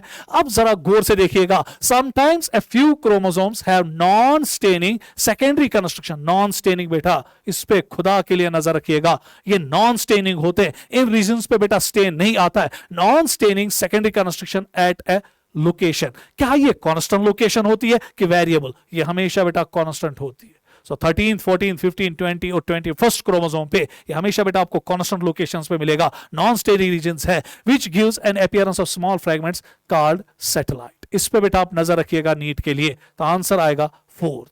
सो क्वेश्चन नंबर 52 का आंसर आएगा 4। एक तो एक कांस्टेंट रीजन्स होते हैं, नॉन स्टेनिक रीजन्स होते हैं, और जो लटका हुआ स्ट्रक्चर अब नीचे की ओर जाता है इसको हम बेटा कहते हैं ऊपर की ओर। अब जरूरी नहीं नीचे की ओर, ये यहां भी हो सकता है बेटा। तो एट दैट टाइम बेटा वी कॉल इट एज शाबाश satellite. Next, microbodies are membrane bound minute vesicle containing enzymes and are found in, ये प्लांट्स में भी है और एनिमल्स में भी होते हैं, आपकी टेक्स्ट में लिखा है। तो ऑप्शन 2 नजर रखिएगा बेटा इस क्वेश्चन पे। नेक्स्ट क्वेश्चन, तो चले बेटा अब असर्शन और रीजंस पे हम आएंगे, क्योंकि कुछ असर्शन और रीजंस मैंने बीच में ही करवाए थे ताकि आपकी टेक्स्ट बुक की कंटिन्यूटी रहे। तो अब हम बेटा लास्ट पड़ाव पे आएंगे, असर्शन और reason. assertion. A unicellular organism carries out its life activities within a single cell. Yes बेटा. उसके बाद क्या अगर सेल के बारे में इसने लिखा है कि इसलिए अपनी लाइफ एक्टिविटीज तमाम कर पाता है because cell is the basic unit of life. लिखा है तो लिखा गया है cell is the basic and fundamental unit of life. क्यों बेटा? क्योंकि अगर एक ही सेल का ऑर्गेनिज्म है वो भी तमाम बेटा अपनी एक्टिविटीज को फुलफिल कर सकता है क्योंकि सेल में बेटा कैपेबिलिटी है, सलाहियत है कि वो बेटा अपनी एक्टिविटी को फुलफिल कर सकता है. फंडामेंटल यूनिट ऑफ लाइफ है. तो आंसर इज 1 क्योंकि ए भी ठीक, आर भी ठीक और आर ए को सपोर्ट कर रहा है तो आंसर आएगा 1. Next question. Mitochondria and chloroplast are semi autonomous organ. Yes बेटा. अगर उसके बाद ये लिखता है कि इसलिए सेमी ऑटोनॉमस ऑर्गेनल है, एक तो ये सेल्फ रेप्लिकेटिंग यूनिट्स है, खुद मल्टीप्लाई करते हैं, डिवाइड करते हैं और उसके बाद इनके पास अपनी प्रोटीन सिंथेसाइजिंग मशीनरी है जो बेटा इनमें होता है ड्यू टू डीएनए और protein due to DNA and ribosomes. ये सलाहियत तो वही देखेंगे अगर आएगा. These are formed by the division of pre existing organelles. Yes as well as they contain DNA but lack protein synthesizing machinery. ना बेटा इनके पास तो 70s राइबोसोम होता है. तो दैट मींस कि बेटा रीजन असर्शन ठीक है, रीजन गलत है. तो ऑप्शन आपका आएगा 3. तो क्वेश्चन नंबर 55 का आंसर 3 है क्योंकि यहां लिखता है ना बेटा but lack protein synthesizing machinery. इन प्रोटीन सिंथेसाइजिंग मशीनरी होती है बेटा. चले next. The chromoplast contain fat soluble carotenoid pigments. Yes बेटा इनके पास ज़ैंथोफिल होता है, कैरोटिनॉइड्स होते हैं. These pigments provide colour to plant parts other than green. Yes बेटा. तो क्रोमोप्लास्ट का मेन रोल यही होता है ना कि ये बेटा कलर इंपार्ट करते हैं जिसकी वजह से इंसेक्ट्स अट्रैक्ट होते हैं, एंटोमोफिली हो जाए, क्रॉस पॉलिनेशन हो जाए with insects. So that means कि बेटा with the help of insects. So assertion भी ठीक, रीजन भी ठीक और रीजन असर्शन को सपोर्ट भी कर रहा है. तो क्वेश्चन नंबर 56 का आंसर 1. नेक्स्ट क्वेश्चन बेटा. Ribosomes are found in both eukaryotic as well as prokaryotic cell. Yes बेटा यूनिवर्सल ऑर्गेनल है. अब अगर बेटा फिर रीजन में लिखा गया है कि जो आपका राइबोसोम है प्रोटीन सिंथेसाइजिंग मशीनरी है, ये बेटा प्रोटीन फैक्ट्री सेल की है, तो फिर बेटा इसलिए तो यूनिवर्सल ऑर्गेनल है. तो बेटा मजा है. तो देखेंगे क्या लिखा है रीजन में. Reason ribosomes are found not only in the cytoplasm but also within the organelles like chloroplast in plants, mitochondria and on rough ER. Yes बेटा ये भी ठीक मगर ये इसको सपोर्ट नहीं कर रहा है. ऊपर कहता है कि ये प्रोकैरियोट में भी और यूकैरियोट में भी है मगर नीचे बेटा फिर ये लोकेशन लिखता है कहां कहां पर है. बेटा इसको ये लिखना था ना क्योंकि ये मेन कंपोनेंट है प्रोटीन सिंथेसाइजिंग मशीनरी का जिसकी वजह से प्रोटीन्स बनते हैं और प्रोटीन के बगैर एक सेल कभी जिंदा नहीं रह सकती है. तो इसीलिए बेटा रीजन असर्शन ठीक, रीजन ठीक मगर रीजन जो है बेटा वो असर्शन को नहीं बेटा फुलफिल कर रहा है. तो आंसर आएगा 2. तो क्वेश्चन नंबर 57 का आंसर 2 है. चलिए next question. assertion. In the cell membrane, the non-polar tails of saturated hydrocarbon is protected from the aqueous environment. Yes बेटा. जो ये बेटा आपके फैट बेटा फॉस्फोलिपिड्स है उनकी जो टेल्स है वो अंदर की ओर होती है ताकि वो एक्वस मीडिया से प्रोटेक्ट किए जाए. क्यों बेटा? अगर यहां पे लिखा है the lipids are arranged within the membrane with the polar head towards the outer side and the hydrophobic tail towards the inner part. इसी की वजह से बेटा इन टेल्स को प्रोटेक्ट किया जाता फ्रॉम द एक्वस एनवायरनमेंट. तो असर्शन भी ठीक, रीजन भी ठीक और बेटा ये एक्सप्लेन भी इसको कर रहा है. तो आंसर आएगा 1. नेक्स्ट क्वेश्चन बेटा. Submetacentric chromosomes have only one shorter and one longer arm. Yes बेटा अभी मैंने दिखाया. तो ये बेटा आपका यहां पर सबमेटासेंट्रिक क्रोमोसोम है. एक आर्म शॉर्ट है जिसको मैंने पी आर्म कहा और दूसरी आर्म लॉन्ग है जिसको हम क्यू आर्म कहते हैं. Metacentric chromosome have one very long and one very short arm. ना बेटा उनमें दोनों आर्म्स इक्वल लेंथ की होगी. असर्शन ठीक, रीजन गलत. ऑप्शन 3. तो आंसर बेटा 59 क्वेश्चन का 3. Next question. Question number 60. Cell theory was unable to explain about continuity of cells. Yes बेटा. क्योंकि जब सेल थ्योरी बेटा शिलिडियन एंड शिवा ने फॉर्मुलेट की उनको बेटा एक क्वेश्चन उठा कि सेल्स कहां से बनती है. उन्होंने बेटा उसका जवाब नहीं दिया. फिर विर्को ने बेटा कहा कि cells arises from the pre existing cells. तो दैट मींस कि cell theory was unable to explain about continuity of cell. ठीक है. Initial cell theory did not explain as to how new cells were formed. Yes बेटा. So that means कि reason assertion को explain कर रहा है ना. तो आंसर आएगा 1. Reason भी ठीक, assertion बेटा reason assertion भी ठीक, reason भी ठीक और reason assertion को support भी कर रहा है. Next question बेटा. Mitochondria, chloroplast and microbodies are not involve in endomembrane system. Yes बेटा, क्यों? क्योंकि इनकी फंक्शंस बेटा कोऑर्डिनेटेड नहीं होती है। अगर लिखा है तो बेटा फिर रीजन ठीक और असर्शन को भी सपोर्ट कर रहा है। Their function are not coordinated with the constituents of endomembrane system. Assertion भी ठीक, रीजन भी ठीक, and reason is the correct explanation of assertion. Answer is 1। Next question बेटा, content of nucleolus is continuous with the rest of nucleoplasm. Yes, क्यों? अगर बेटा reason में लिखा गया है कंटेंट न्यूक्लियोलस के, इसलिए न्यूक्लियोप्लाज्म के साथ बेटा कंटिन्यूटी में रहते हैं। क्यों? क्योंकि वहां पर बेटा न्यूक्लियोलस में मेम्ब्रेन नहीं होता है। तो अगर वो लिखा है फिर रीजन भी ठीक और रीजन असर्शन को सपोर्ट भी कर रहा है। Nucleolus is not covered with any kind of membrane. Very good बेटा, असर्शन भी ठीक, रीजन भी ठीक, रीजन असर्शन को सपोर्ट में ला रहा है, तो बेटा ऑप्शन आएगा 1। चलिए next question. Large and more numerous nucleoli are present in cells actively carrying out protein synthesis। अब बेटा जो सेल्स एक्टिवली प्रोटीन सिंथेसिस में एंगेज होते हैं, देखा जाता है कि उनके जो बेटा न्यूक्लियोलस है एक तो बड़े होते हैं और बहुत ज्यादा होते हैं। क्यों? क्योंकि बेटा जो प्रोटीन सिंथेसाइजिंग सेल है उनको बेटा राइबोसोम्स की जरूरत है ना, और राइबोसोम्स की जो फैक्ट्रीज है जहां पे राइबोसोम्स बनते हैं वो न्यूक्लियोलस। अगर यही लिखा गया है तो बेटा फिर रीजन असर्शन को सपोर्ट कर रहा है। Nucleolus is the site for active ribosomal RNA synthesis. Yes बेटा, दोनों ठीक और रीजन असर्शन को सपोर्ट भी कर रहा है, तो आंसर आएगा 1। देखिए बेटा इन क्वेश्चंस पे नजर रखिएगा मेहरबानी करके। चलिए लास्ट क्वेश्चन, मेरे ख्याल से कि इसके बाद कोई है नहीं, उसके बाद और 2 है, बस 2 क्वेश्चंस और तो बस। Cell membrane show fluidity. Yes बेटा, क्योंकि सेल मेम्ब्रेन के पास फ्लूइडिटी है, फ्लूइड मोज़ेक मॉडल है। क्या ये फ्लूइडिटी बेटा किसकी वजह से आता है, वही तो देखना है।